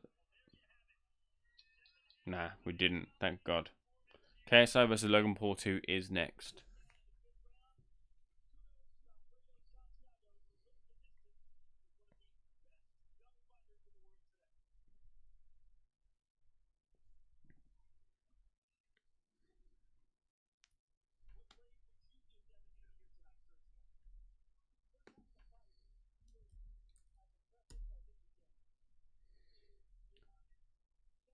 This is one of them things though, like Eddie Hearn asking for wanting to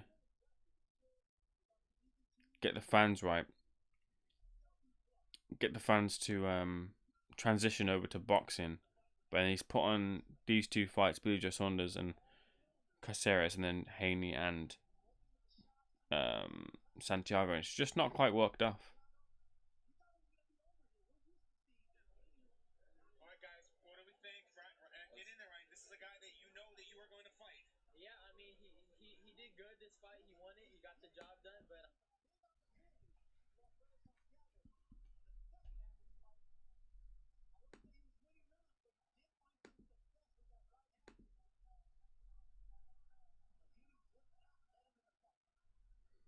Right, just get the scores and hurry on up. Get the anthems out of the way. Someone can hit the left, right, good night.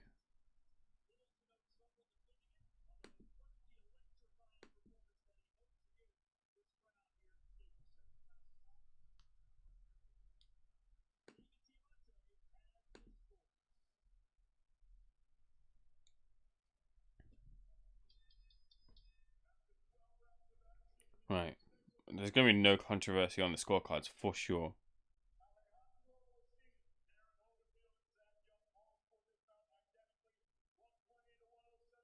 Yeah, 120-107. Fucking, you can't get more fucking conclusive, really, can you, than that. Devin Haney doesn't look too happy though. Now he does. Now he's smiling.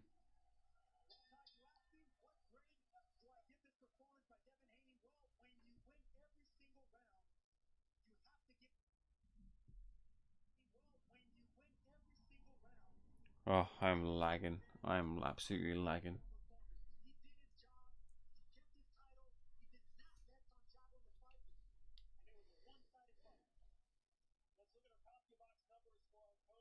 And he's got to wear WBC shirts, man. Fuck.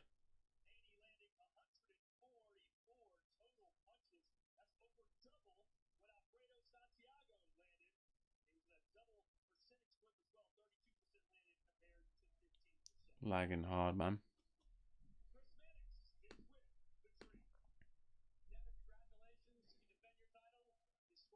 Devin getting interviewed down the ring. Let's see what he says.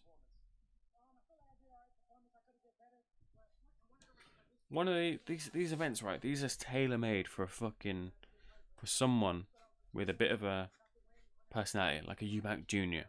to come on and fight, like a Ryan Garcia to come on and fight, to really grasp that crowd. And they might have missed a trick.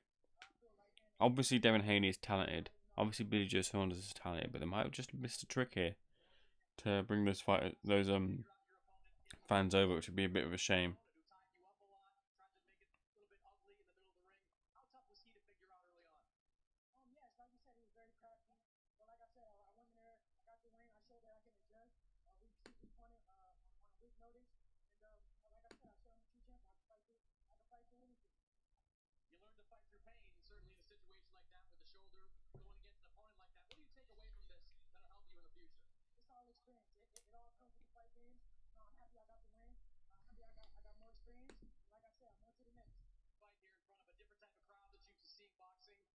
Yeah, yeah. Don't know. Wilder's a great shot. Like even Anthony Joshua is a great shot because Anthony Joshua can just fit into any sort of situation.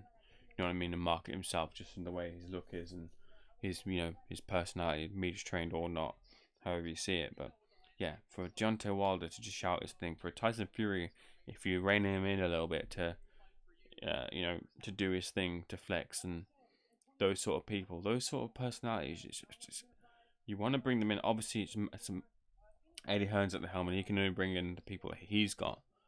But in a general sense, it's these type of fighters you should bring in to capture those people. It's the kids are there for the personality, so you need to bring this personality-filled boxers to make them transition over. And they've at the moment, I'll say they've missed a bit of a trick. And as well, like why not do more content with Billy Joe Saunders and the Sidemen? Or Billy Joe Saunders and Logan Paul and Jake Paul. Why didn't you do that sort of stuff? That's how you grab people. Put them in the videos and they come and follow over. They should have done that sort of thing, but they didn't.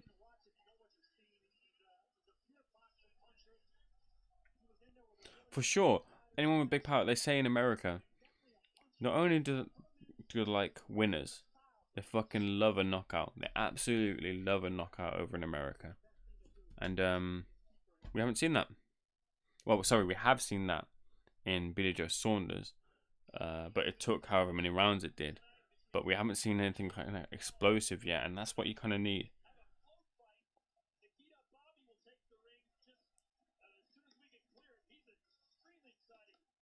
Okay. Nikita Ababiy is fighting in a float. He's confirmed on the card now. He's coming in next whilst they're training. Hopefully Nikita Ababiy gets rid of this opponent pretty handily. We might get that knockout. Nikita Ababiy might step up and provide that bit of entertainment.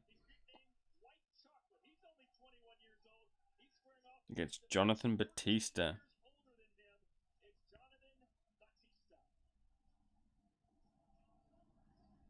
It's only 4 rounds, so thank fuck for that. But yeah, you guys are saying to me that he's going to knock him out, so hope he only goes 1 round.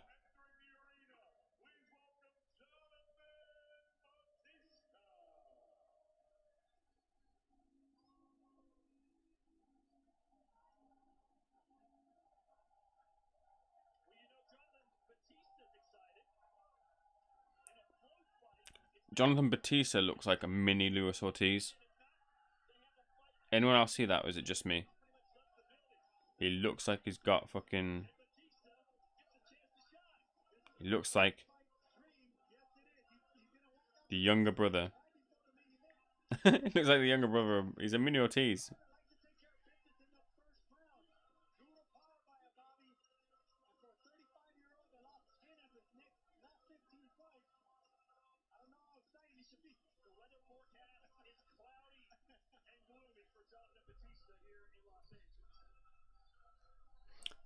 DAZN commentators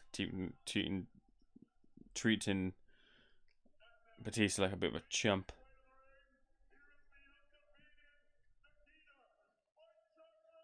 So Ryan Forum, Nikita Ababiy is now fighting, if you're still in here.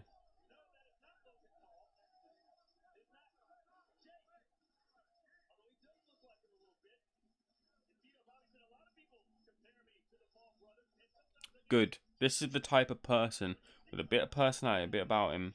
Like obviously they're both Saunders and Haney have got bits about him, but this is a different sort of aspect. Someone who can translate. He's young as well. He's 20 years old. He's doing his own YouTube thing as well. This is the type of person they need to bring in, and now he needs to make the statement.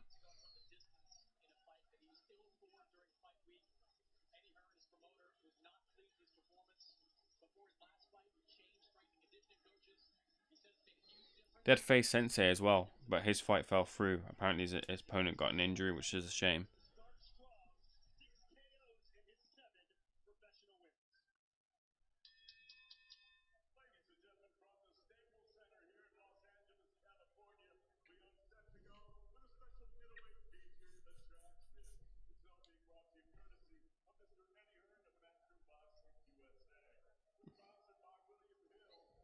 Mini Luis Ortiz does not look happy to be in the ring.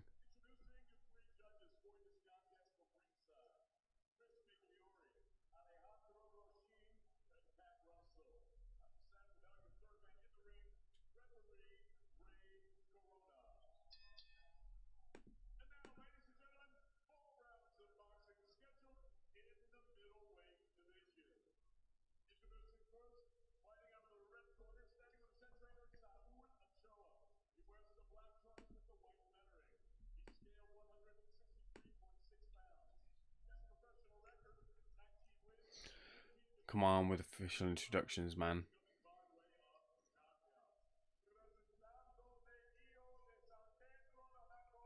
Oh, I'm dying. Let's see what Twitter's saying whilst we're waiting. Let's see if the boxing world are ripping into this.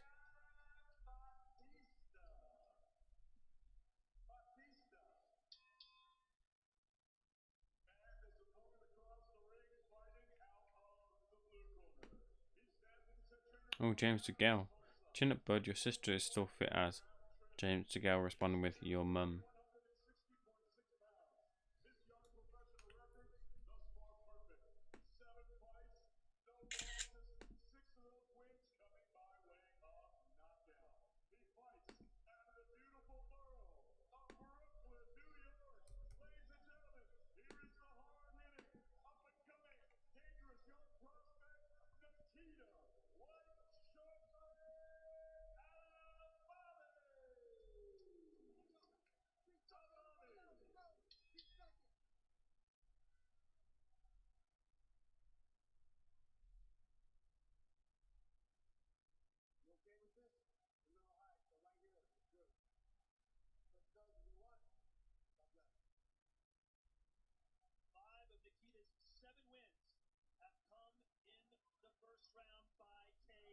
Here we go. Hopefully we get a KO over here.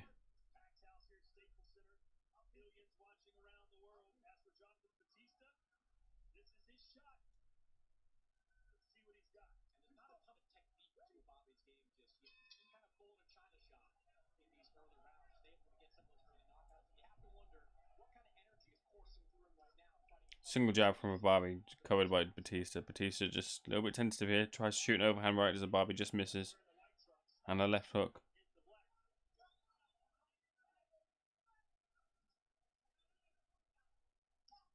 Another overhand right, just caught in the gloves. Couple of low shots there from Batista. 2 left hooks to the cock from Batista.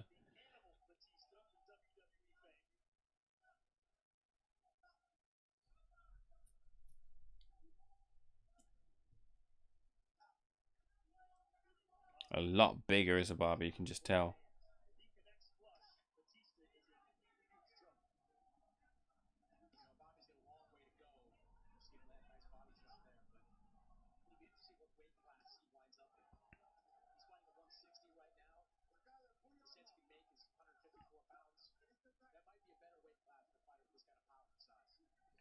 Eats a stiff jab from Batista.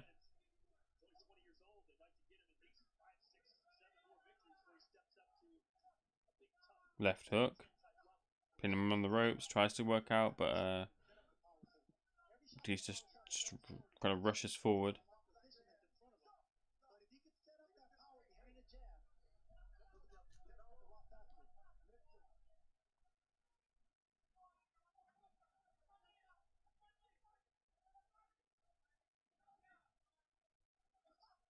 Good right hand there from Ababiy. And then it steps forward in the clinch. I've seen too many fucking clinches, man. Fuck this.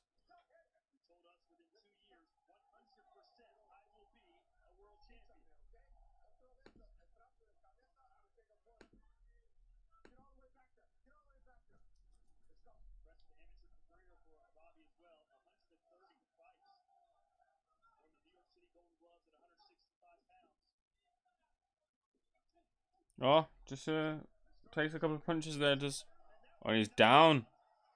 What happened there? Was it a shot to the body and he just dropped?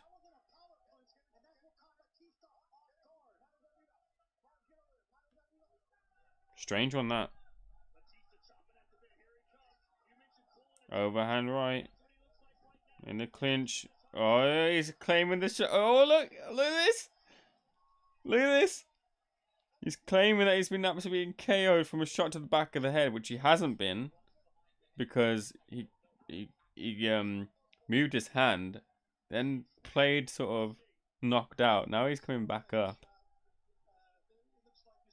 Nope, doesn't want to get up.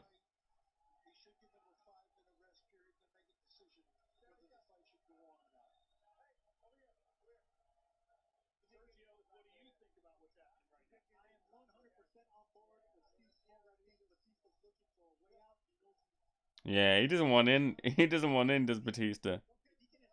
Look at him. Look at him still on the floor.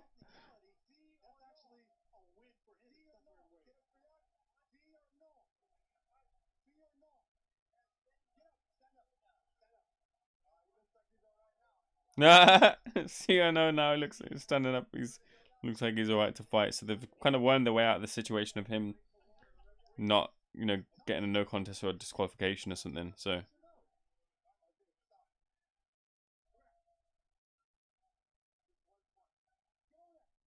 they've deducted a point from Nikita Ababiy.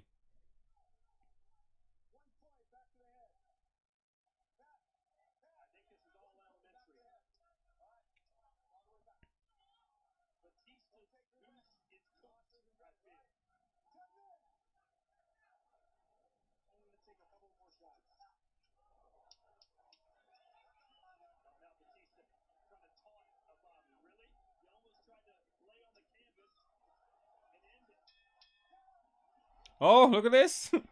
Look at Batista after the bell coming in.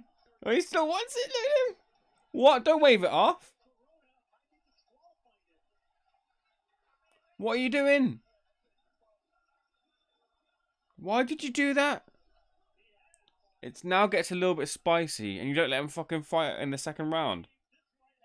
Why did you fucking wave it off? Come on, man.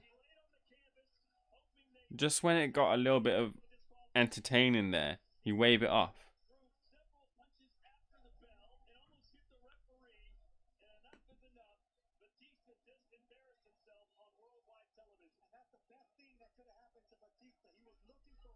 I don't know about that, man.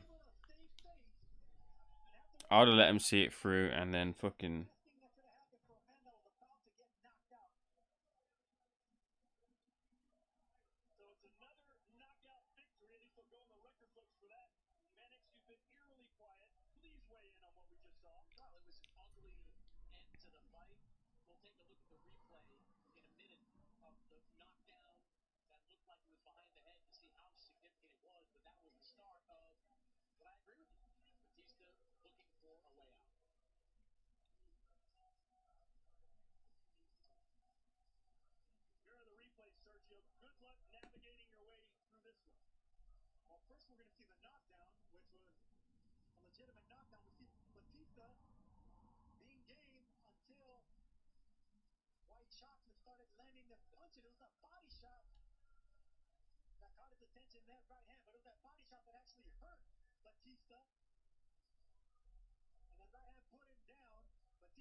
Right hand, yeah.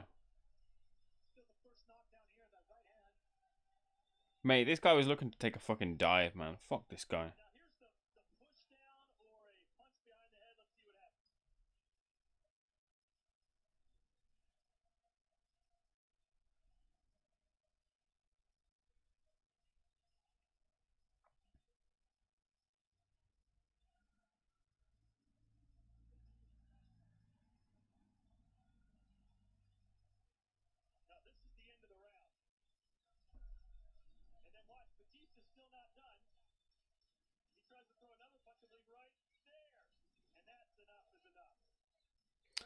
Come on, man.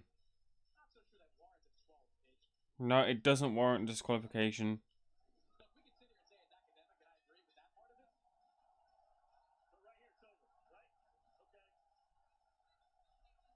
Come on, man. None of that shit. Should have let it go on. Anyway, it did end in the first round, so fuck it. Get KSI and Logan Paul in there.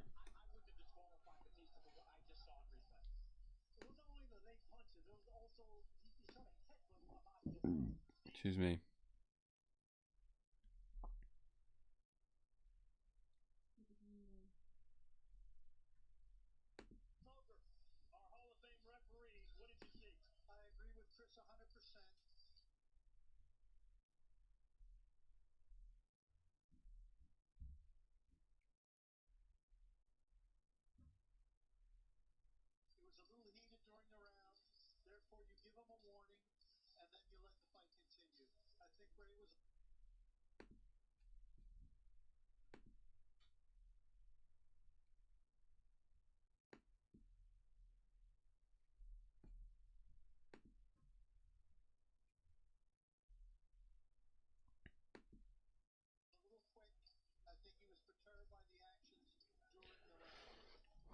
Fuck, man. It's gonna be a 5 a.m. thing, man.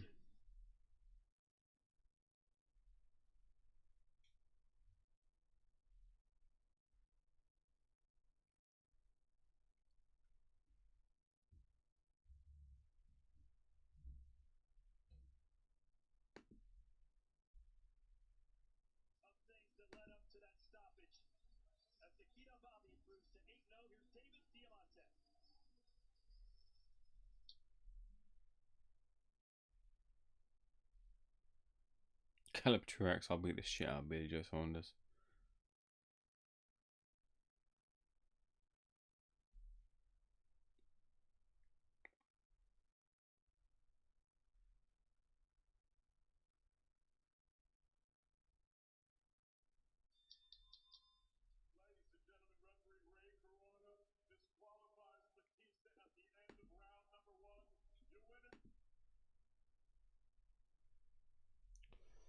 Come on, man.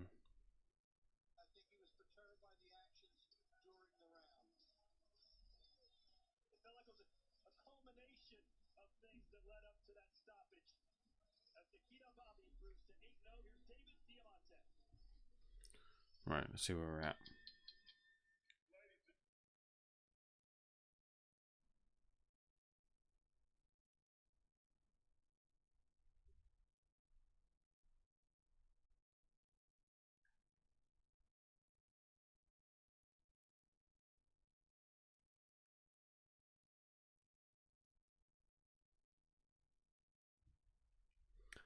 I'm gonna be right back. Back in a sec.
Right, I'm back. I had to ring someone because someone asked me to ring them during the main event when it comes on. Unfortunately, they didn't bloody answer, but oh well, doesn't matter. We are back now, and we got the main event. I think Logan Paul's coming out. Is that who we got now?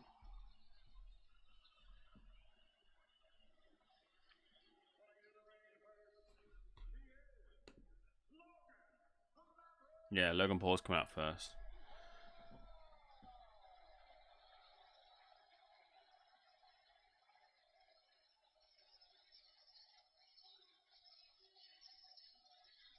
Let me know who you got. If you're tracking this, let me know who you've got. Have you got Jake Paul? Have you got Logan Paul?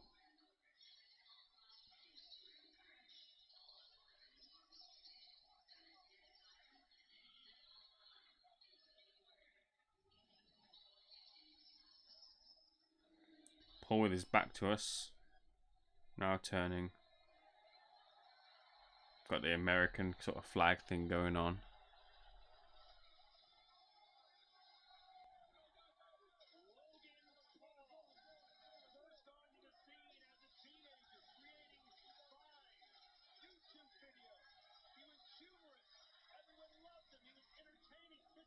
It's so strange the way they're introducing him.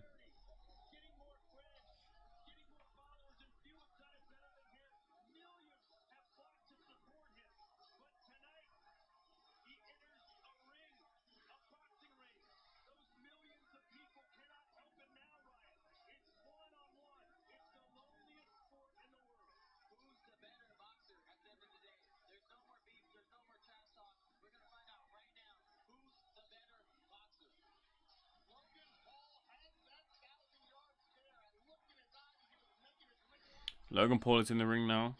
Just waiting on KSI. Don't know who that rapper is. Who is that rapper? Was it Rick Ross? Can't be Rick Ross, right?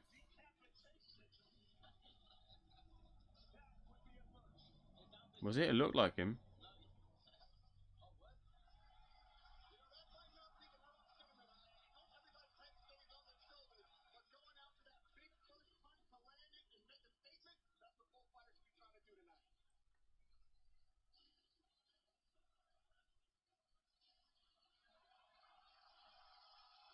Quite a bit of noise here for KSI, to be fair. Quite a lot of noise for him.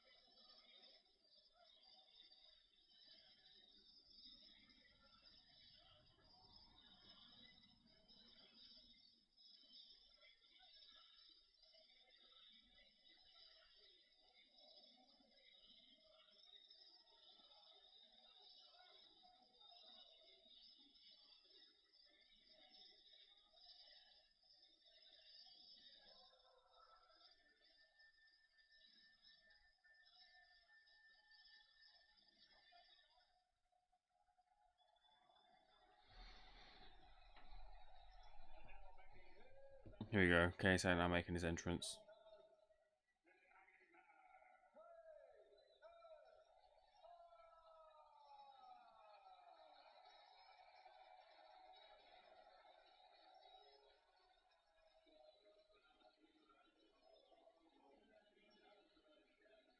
Coming out to his new song. I suppose that's why Rick Ross is in the ring, to rap him out.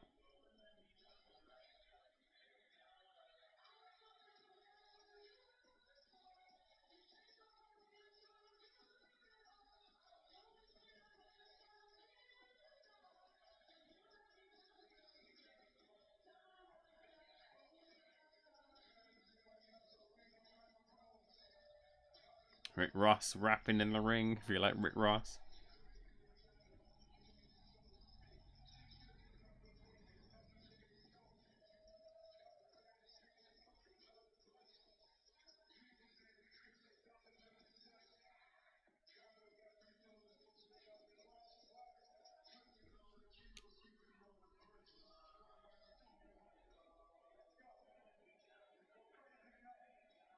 Look at this guy miming as well. There he is. Proper roar from the crowd for KSI, you know. They fucking love him.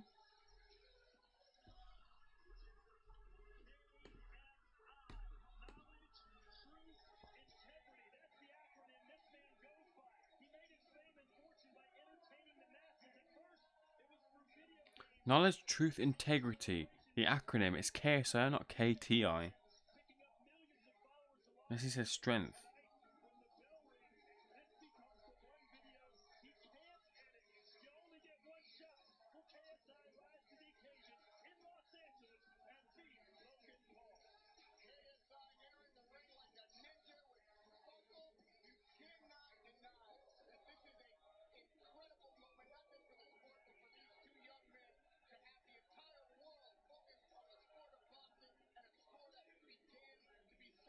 Got like a dragon sort of garb he's got on.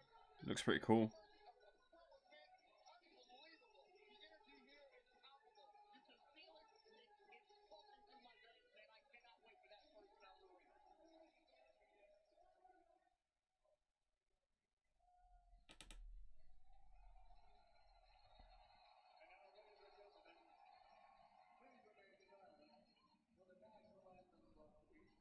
Ugh, national anthems, man. Fuck me.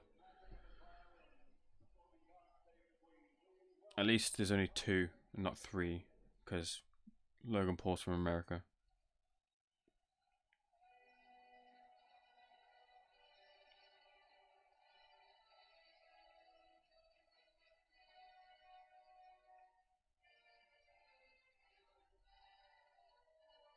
The fuck is this?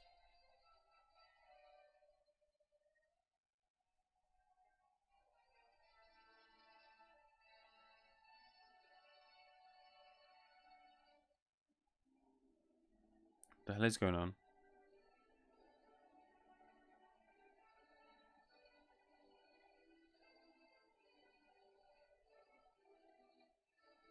Okay, now it's gone into God Save the Queen. I was wondering what the hell was going on there.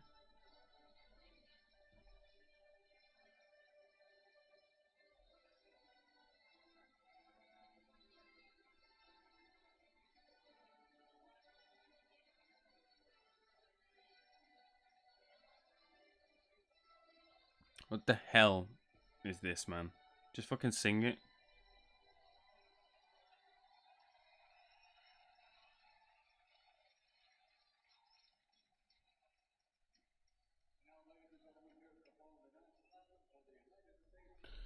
Jesus, what was that, man? Thanks for sticking around, whoever you out or who has stuck around. Appreciate it, man. Helping keeping me company. Fuck me, man. Couldn't have done this on my own.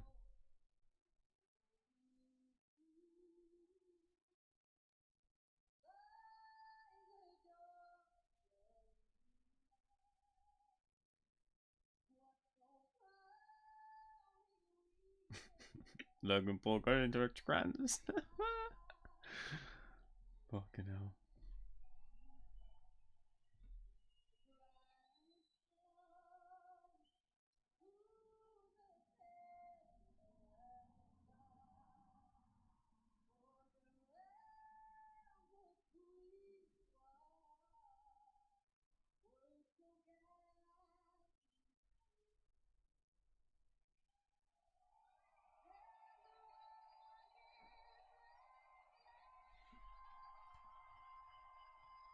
There you go. Some of that national anthem might win that crowd over. But I think they seem to be pro KSI, which is a bit strange.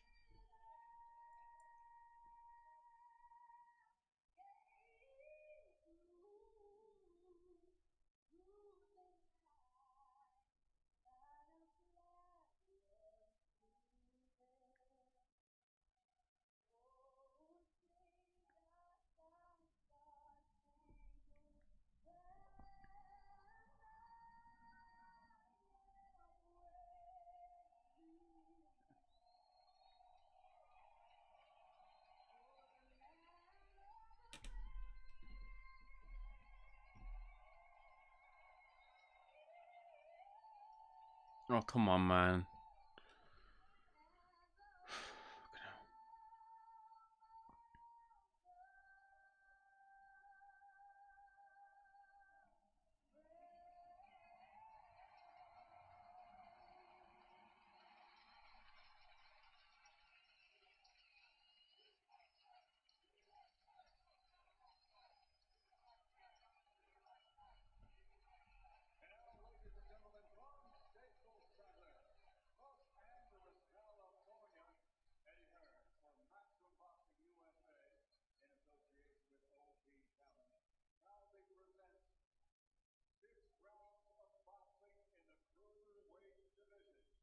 Cruiserweight division, man. Fucking hell.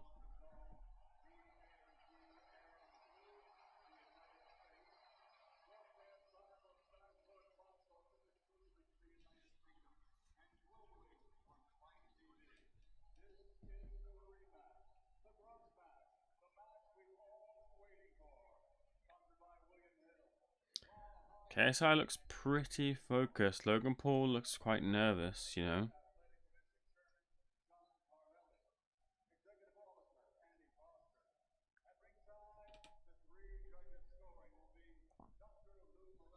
KSI looks very Logan Paul looks very nervous, I think.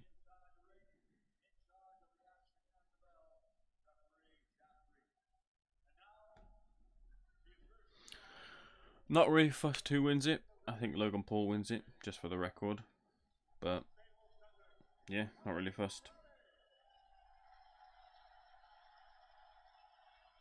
But Logan looking nervous.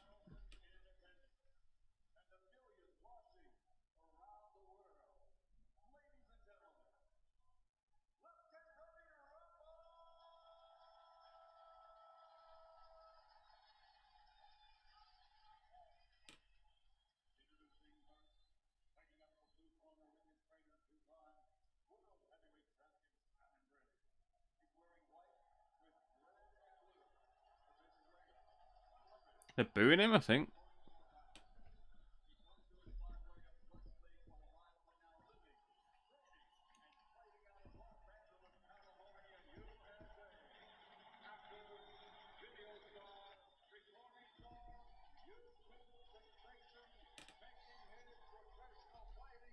Gotta be careful that hair doesn't get in the way.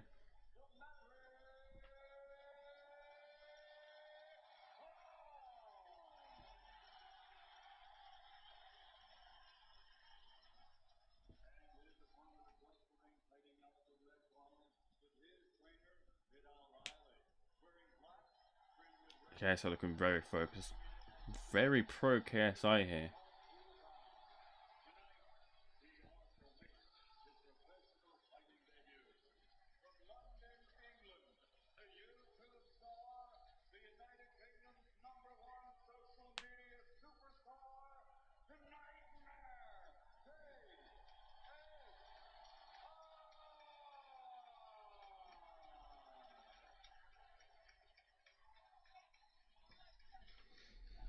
So I think Logan Paul's going to do it. But again, KSI looking a lot more confident than Logan Paul is.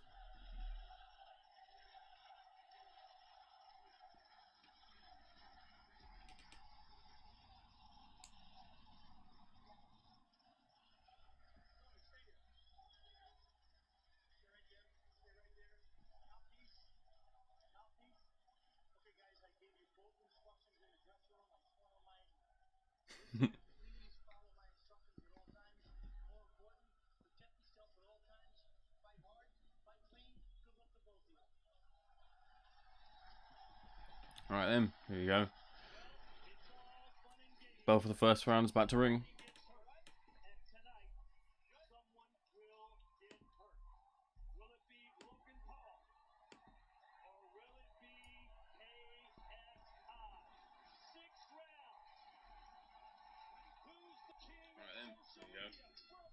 Bell for the first round rings.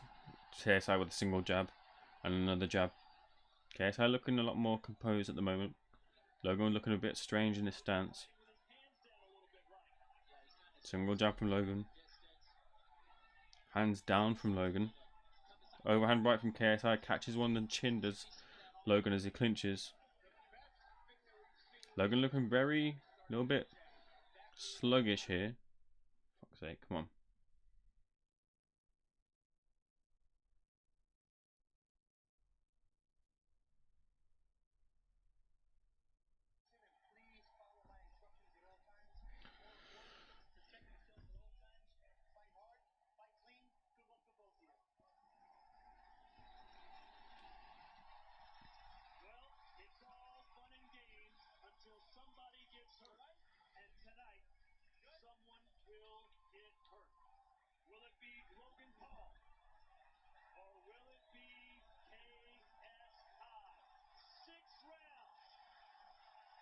Bell for the first round rings.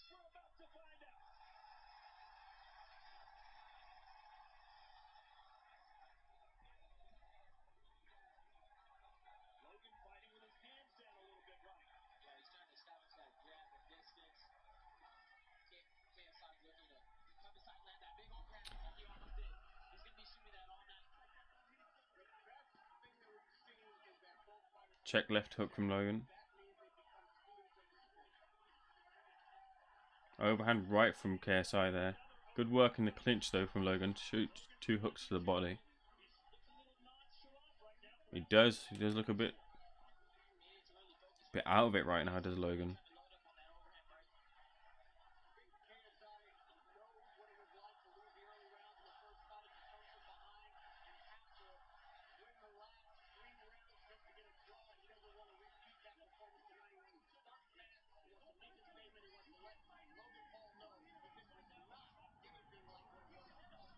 That's a KSI chance. Double jab gets through from Logan.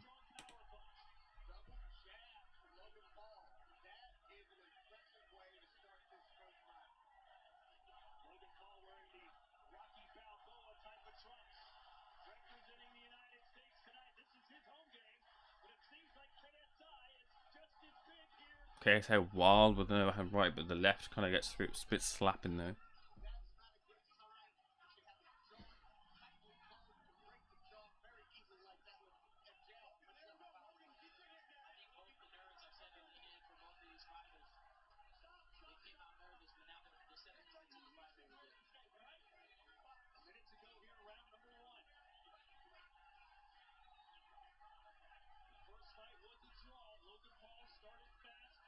Oh, good right hand there from KSI. Wild overhand right. Gets caught with one, does KSI.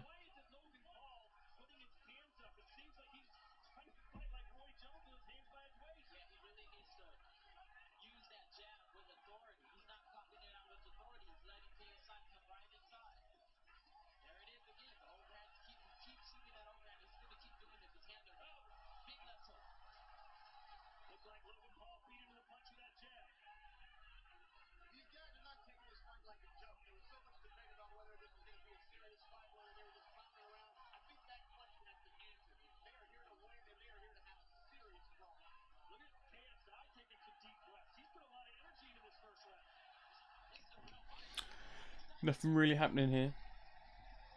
Smothers overhand right. Good right hand there from KSI and Logan Paul. I think it rocked Logan.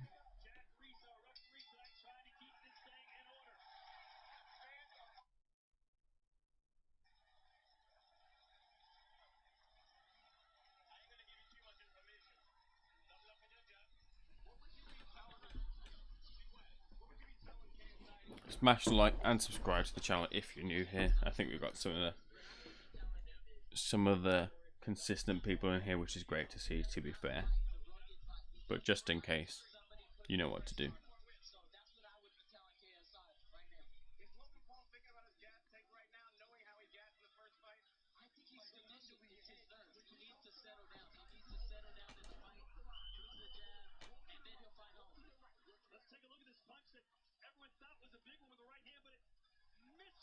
Oh, it missed. It missed from KSI and Jake. Oh, look, Logan. Sorry.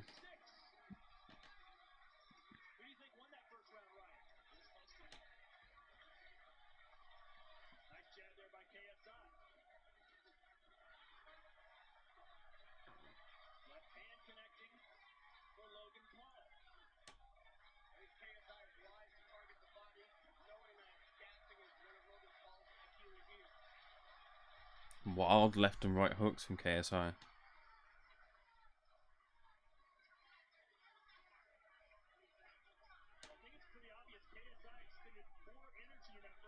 Triple jab from Logan, caught on the guard. KSI.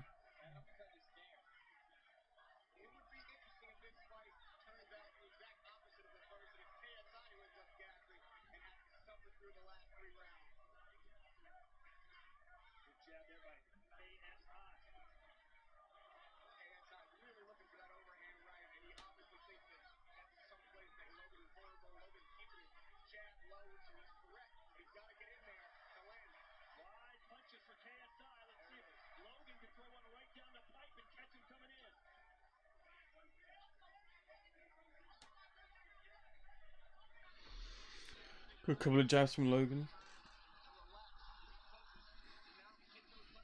Crossing his feet is KSI.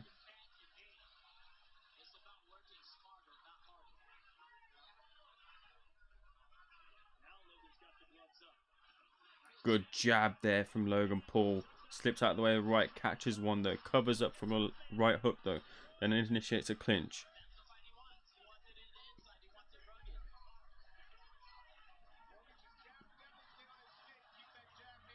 Good jabs there from Logan.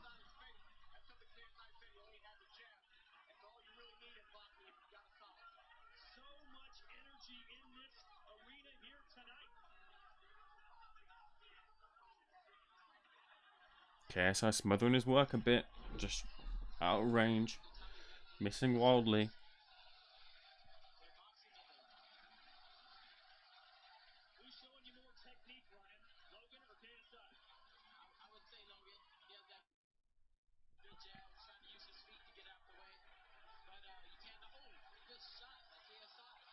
KSI wild again.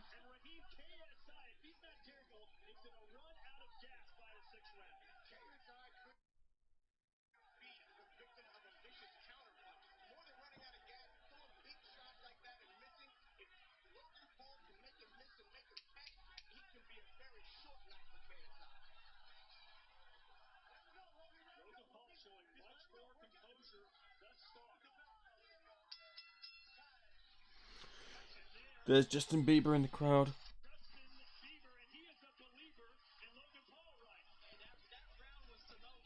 Excuse me, KSI looking very fucking wild, man.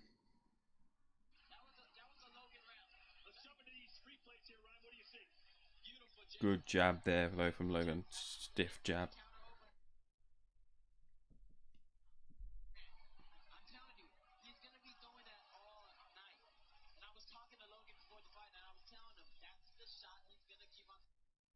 KSI just trying to throw like fucking crazy hooks, crazy shots.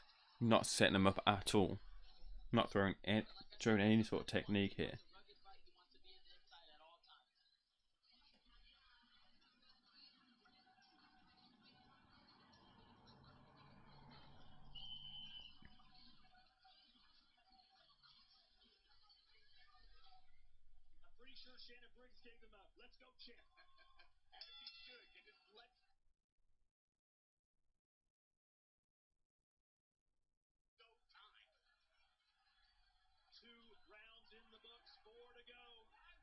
Single jab to the body from KSI.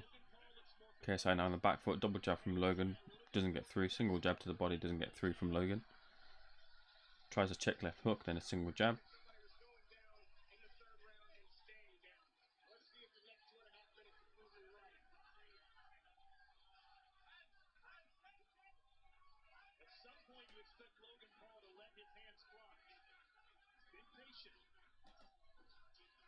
Single jab. Overhand right from KSI. I think it just landed.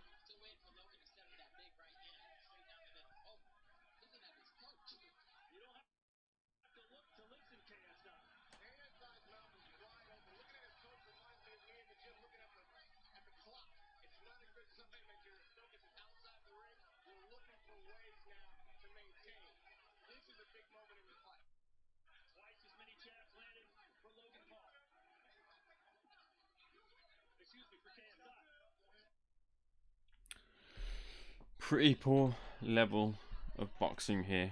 Gotta be honest here. So jumping in with a left hook.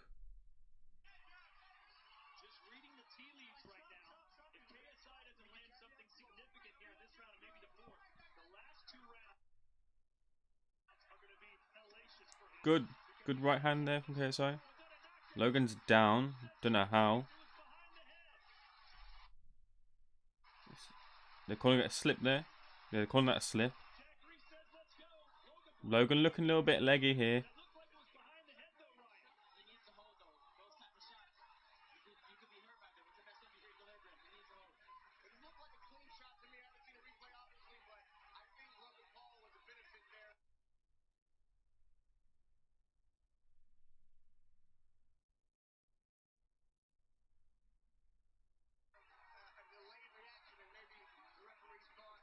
Another right hook.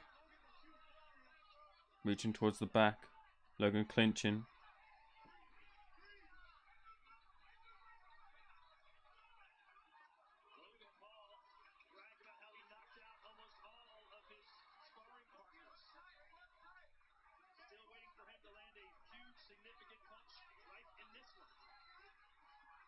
I'm knackered, by the way, guys, so I apologize. I'm not saying all that much, but not all that much is happening really either. Missing with the jab. KSI doing the same sort of thing, trying to shoot the overhand right. Logan just needs to slip and take a step to his left and then come back with a counter, and he's got him all day. Slip to the right, sorry. Yeah, step and slip under the right hook and come back with a right hand of your own. That shot's there all day, all night. Or when KSI steps in, come in with the uppercut. Wing and overhand right there. Another slip, it's deemed.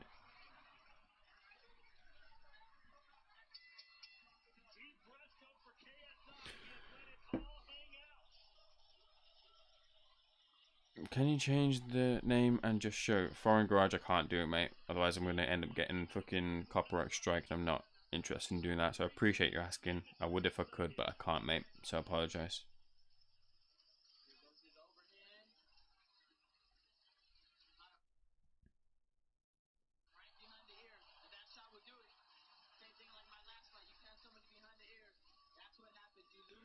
That's a knockdown.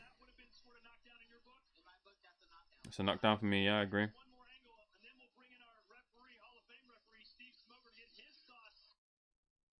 It's very like... He's also bending down towards his right. Nah, maybe not. Yeah. I don't know. You see it again. Yeah, sorry, Foreign Garage. I appreciate you asking, but I can't do it.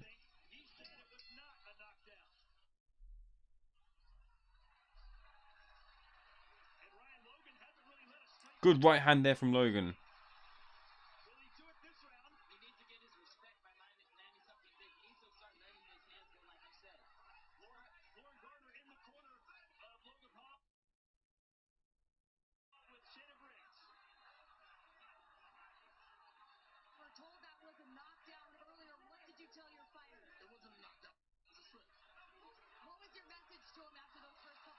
Overhand right from KSI. He's just catching him here.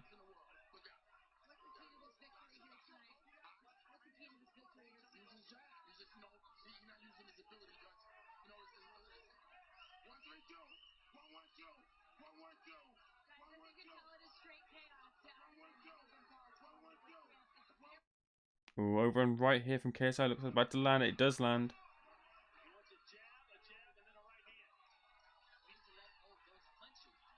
Single jab from KSI. Logan just not throwing here.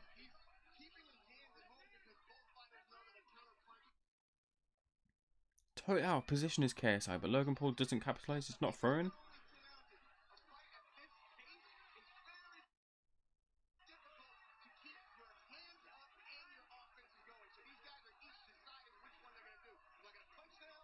Good. Yeah, slips out the way. Now counter.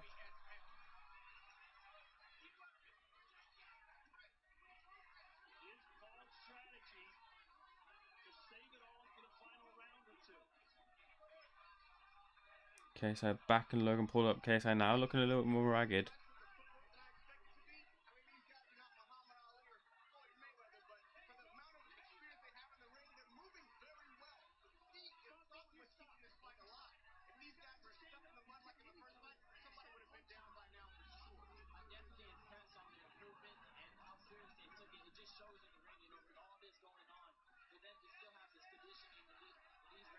Ducks out of the way, the overhand right does Logan, and again tries to follow up with a left hook on the end of the combination, does KSI, but Logan reads it.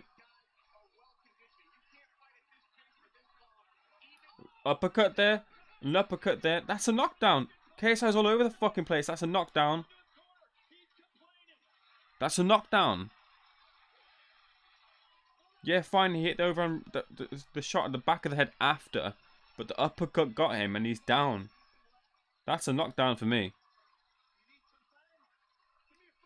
Look, comes in on the inside, eats a fucking uppercut, A shot that's been there the whole time. That's the one that staggers him. And he's down. Eats another. He's down. And then after the fact, he hits the shot. He eats the shot on the back of the head.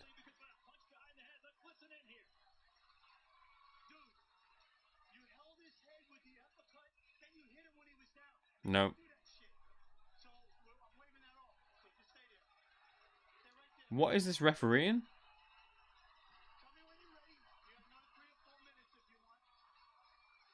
KSI's all over the place, mate.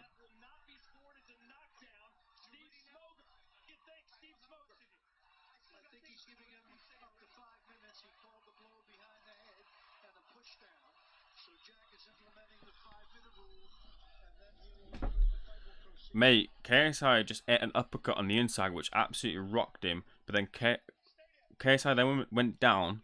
Logan Paul hit him at the back of the head after he was down. But the knockdown should be called because he... Take away 2 points? What the fuck?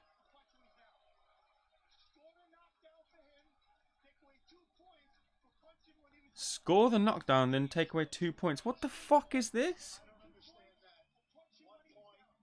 This is ridiculous. This is absolutely stupid.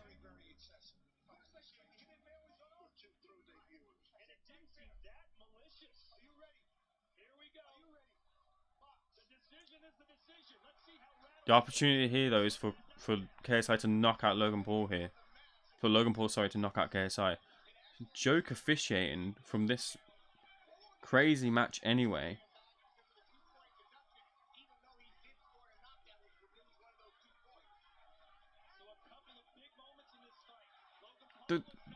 It's stupid, man. Smash the like and subscribe to the channel if you're new here. KSI looks just not sure on his feet.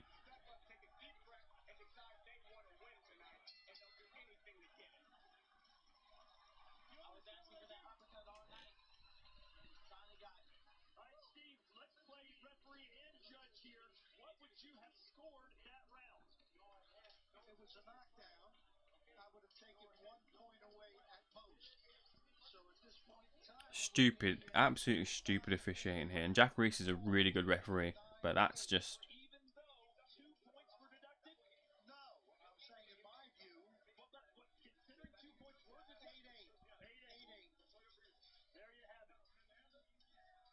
I don't know, man. What is this?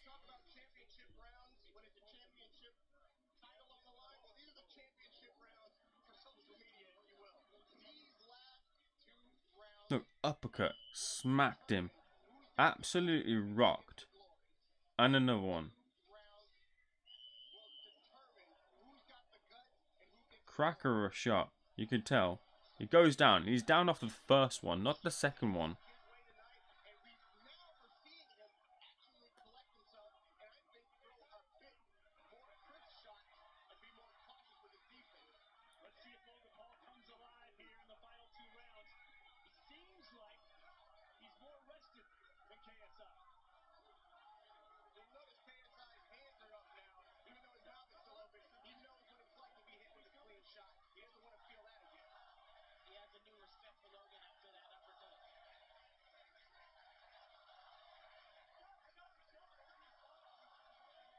They clinch and there's a couple of bits of work from hooks in the inside. Single jab from KSI.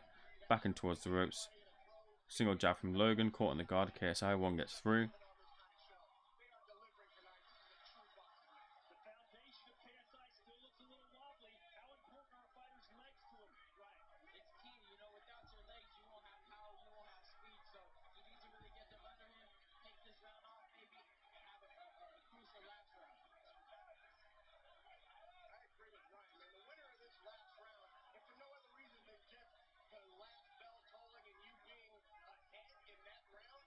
Single jab from Logan. Good work there.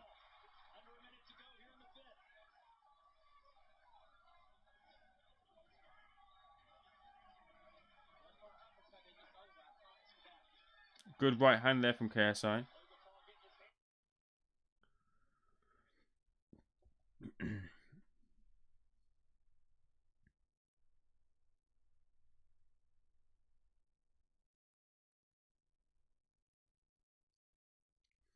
Been crazy, man. Absolute crazy. Some strange officiating. Don't know where that come from.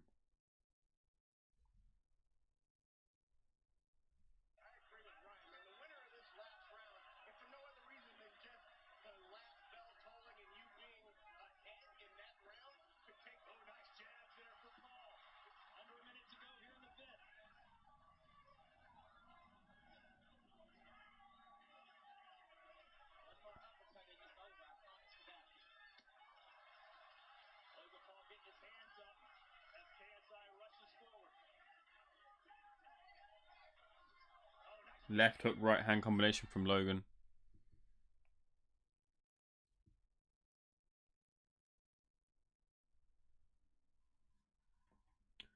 And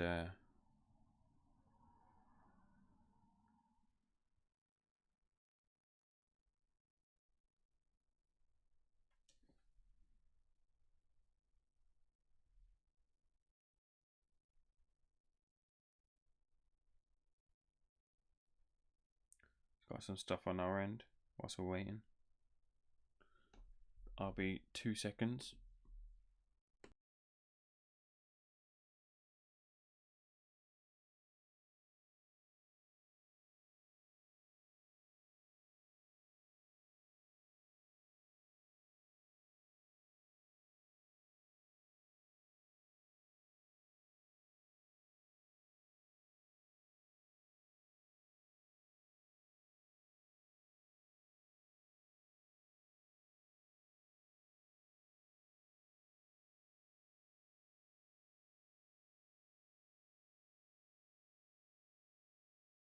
Final round here.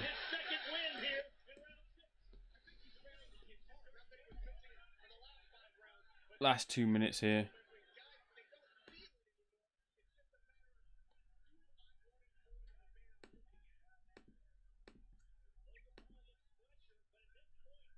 Single jab from Logan. Triple jab from Logan.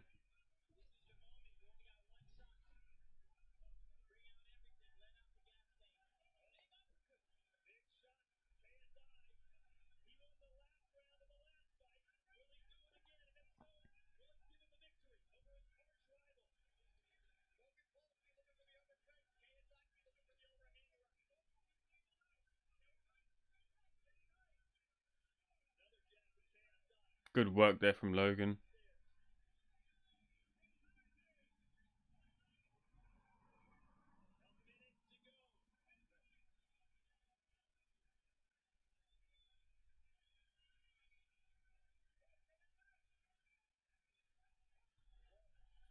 Good shot there from KSI. Logan trying to clinch.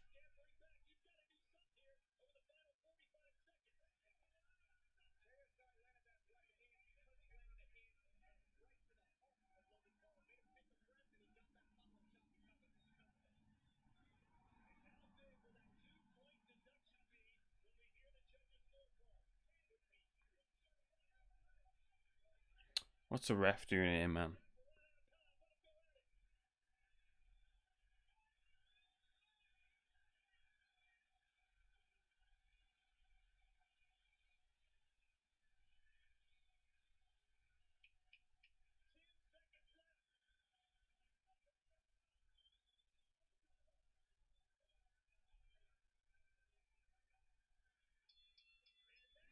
And it's over. And I have no clue who's won. I think a draw doesn't seem that far-fetched at all. You're not wrong.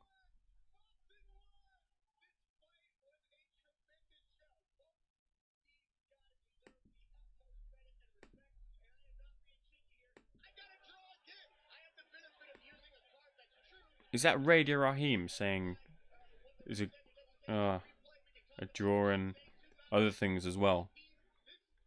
I'm not going to comment on that.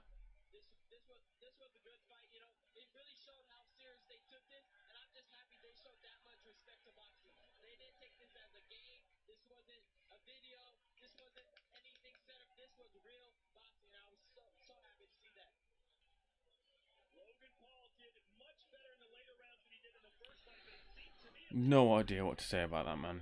You know what? I have no idea.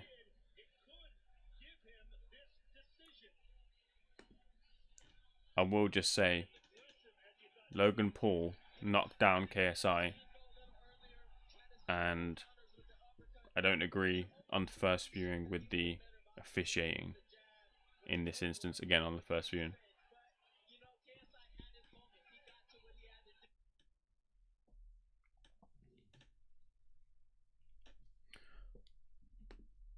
We'll hear the decision, then we'll hear who he calls out, and we'll go from there.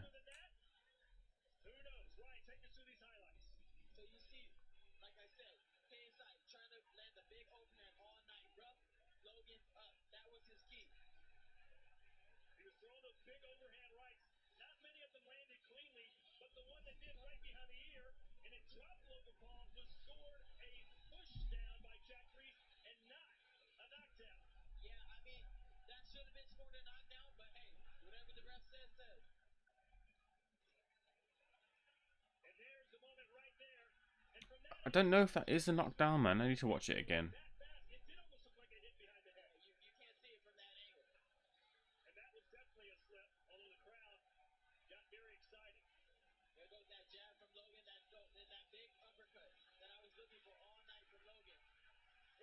Look at his feet. It's all over the shot.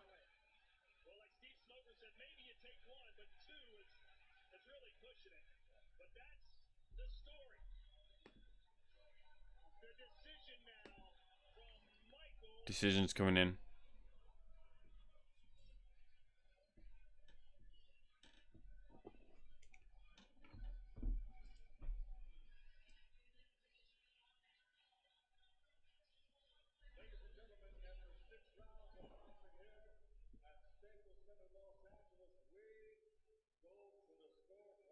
I think this is going to be a draw again, isn't it?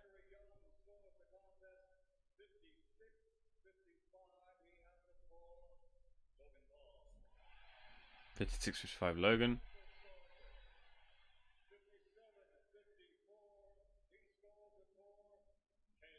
It's going to be a draw. This is going to be a draw. It's another draw.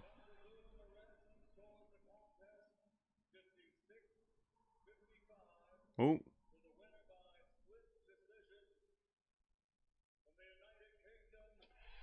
KSI won by 1 round. KSI won. That 1 point deduction. That 2 point deduction. Obviously the 1 point being the difference.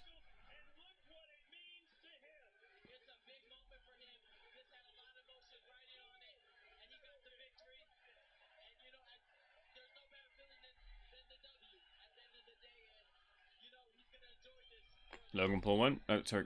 KSI won. I apologize. Fucking, I'm knackered.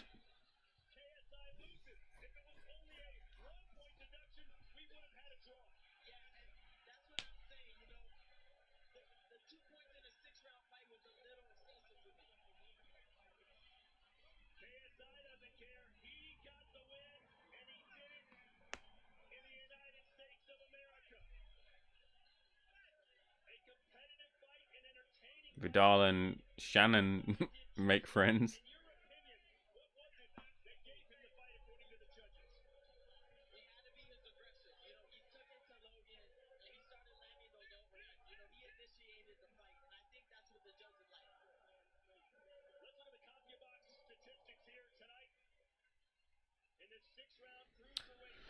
We'll just stick around for the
scared to fight.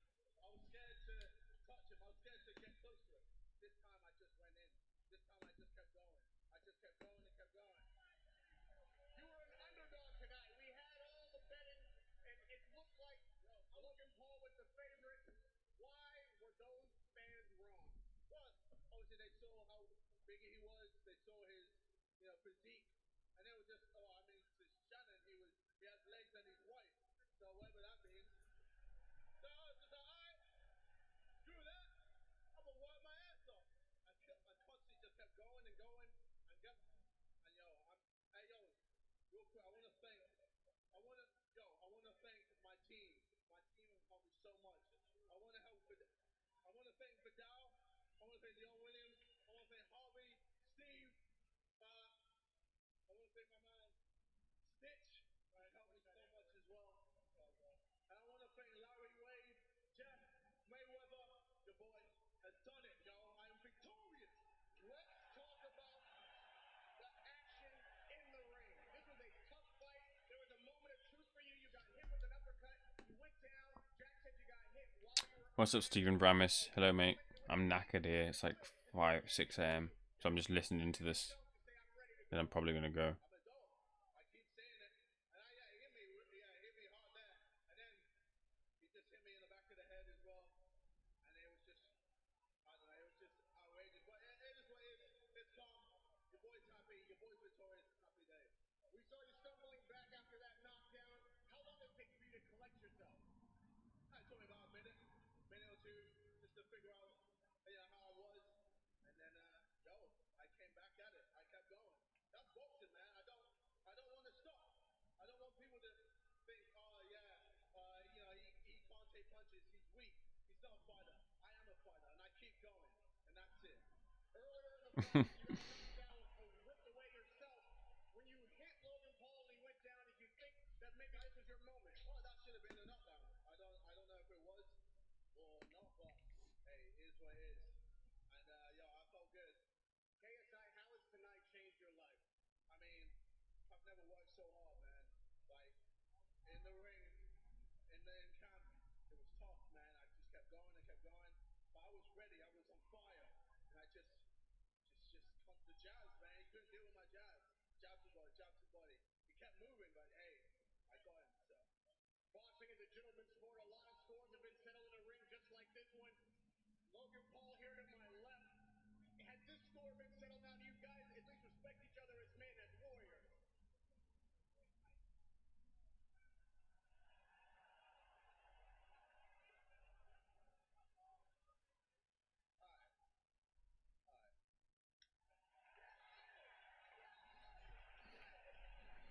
Yeah, of course they're friends after all of this. It's all for the money, innit? You know what? You know what? No, you know what? No, we gotta have some respect. Like, it takes a big man to get in the ring, and you're a big man, and you made me work. You made me work today, and you made me work last year as well. And hey, yo, thank you for a good fight, bro. Thank you, brother. Thank you for a good. Thank you. Respect, all class, all class. Logan Paul, I know it's a tough loss tonight. I know how bad you wanted to win, but you supported the Showing some respect is pretty good, to be fair, after all the bad words and that. Talk to me about that first knockdown and whether or not it was a legitimate knockdown, even on your account. Yeah, I thought it was a legit knockdown. I'm talking about when he knocked you down. Oh, that was a slip. No, I'm serious. I don't think he won the round for that. Am I wrong? Am I wrong?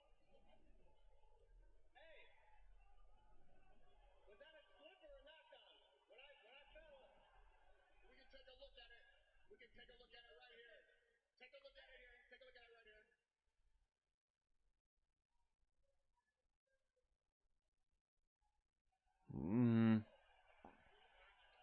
No.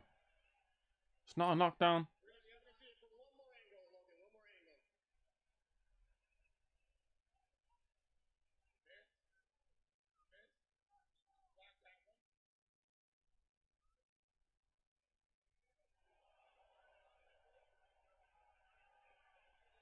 Block that one. The ref told me to knock down. That is a knockdown. Regardless, I'm not sure if this is to start with, I just want to say, fair play to JJ. You are one of the toughest people I know. One of the toughest people I know. You deserve everything you've earned in life. You had my respect before this match. Good words from Logan here. Shit as I can talk. I don't like being a dick to you. It's all for show. It's all to sell it, dude.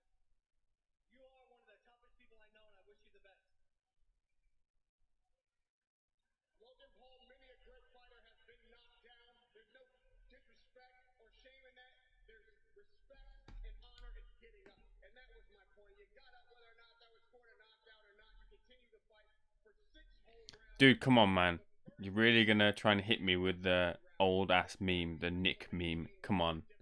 Give me something new. Fucking hell. Nice try. And 6 different accounts to do it. Jesus. Lame. Lame meme. Old meme. 2010. That Nick meme is from fucking 2010, bro.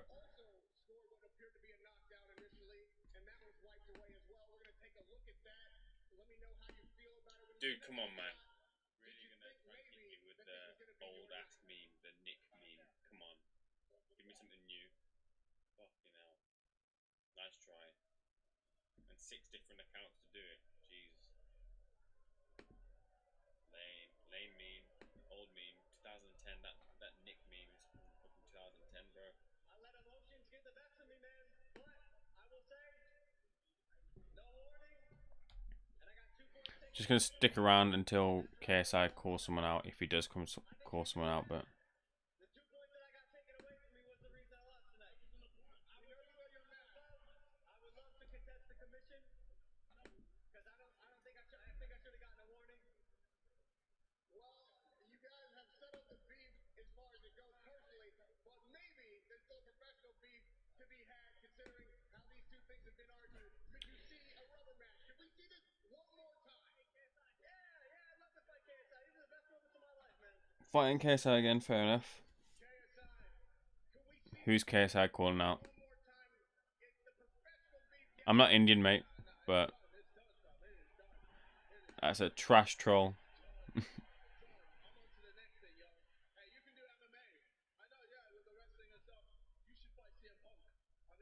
Fight CM Punk, that'd be sick. Logan Paul, CM Punk. You said you might be heavyweight champion in 5 years. Are you going to continue to pursue this career? Will we see you in the square circle one more time?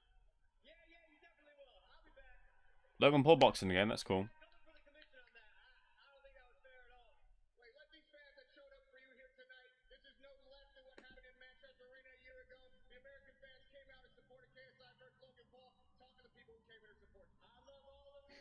Thank you for supporting me on my journey. My friends, my family, my team. You guys mean the fucking world to me. You're the reason I do what I do. And yo, after last year, although I took another L in my life, you can bet your ass I'm gonna stick around for a minute. Cool, good words from Logan Paul. We're gonna wrap up. That was pretty trash. Anyway, as the trolls come through, who are coming in with really, really lame trolls, step your troll game up, bros. You guys have taken the L on this one, unfortunately. Coming in with the Nick G old ass meme, and then coming in trying to strip me up. I'm the fucking king of trolling.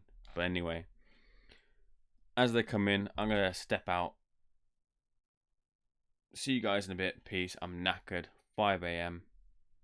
Trolls, you keep doing what you keep doing. All the best. And I'm not Indian. But thanks anyway.